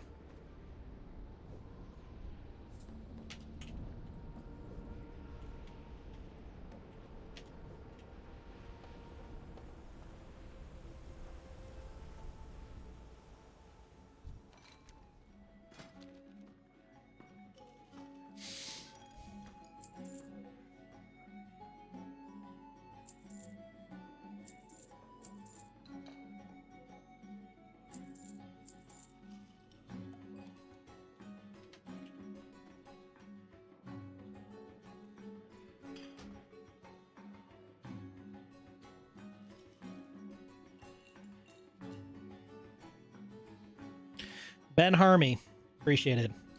Yeah, I'm not sure if summoners will have much elemental stuff. They could go really dark summoner type. I mean, as a conjurer, you're conjuring pretty much anything. You can summon anything from summoning like chairs and, you know, like regular everyday thing. You could definitely summon like elementals. It's just these type of things are really heavily driven by lore and whatever lore they build for the game. So, and I'm just selling everything. It's going bye-bye. Because the lore is really what dictates. Did I just sell something I need to wear? No, I put on the boots. Put on the boots, so we don't need the cloth. Goodbye. But yeah, the lore of like what they can kind of tap into is really what it's got to be all about. Yep. Yeah. And really what the shamans tap into is really going to dictate like how it looks. Because it could be the standard through totems that, you know, we've seen time and time again. But I think they can dig a little bit deeper. You know, like the elemental like channels out of the character, and then wherever you place like the snowstorm, the rainstorm, you know, like engulfing an area in flames, that would be super cool. But I'm pretty pumped, and just anytime that they talk about like the classes and how they're designing and how they're building them, I know there's a lot of creative people there at Intrepid, and they're really thinking hard about what they're doing with these classes and how they're going to make them unique. I'm pretty pumped for it. But I appreciate you hanging out, man. This is like my first time really going live, and you're first one in here, and you're always on the videos, commenting and checking them out. So I really appreciate you, dude. Really appreciate you tuning in, chit-chatting. The conversation was really cool. I'm excited to stream after they do their extra live stream, because there should be a lot of good little nuggets coming out in that one too. I know a lot of good information came out last year, so we'll have to see what comes out this weekend. But I am going to get on up out of here. No, I do really appreciate you, man. Keep my hype train going and keep my hopium going. But more videos coming out next week, so hopefully the community likes them. Also gonna do, I'm gonna start my series where I'm actually gonna start going over or going into theory crafting for all 64 classes. So we'll see how everyone kind of takes to that. It's usually a mixed bag, but appreciate you, man. Hope you enjoy your weekend.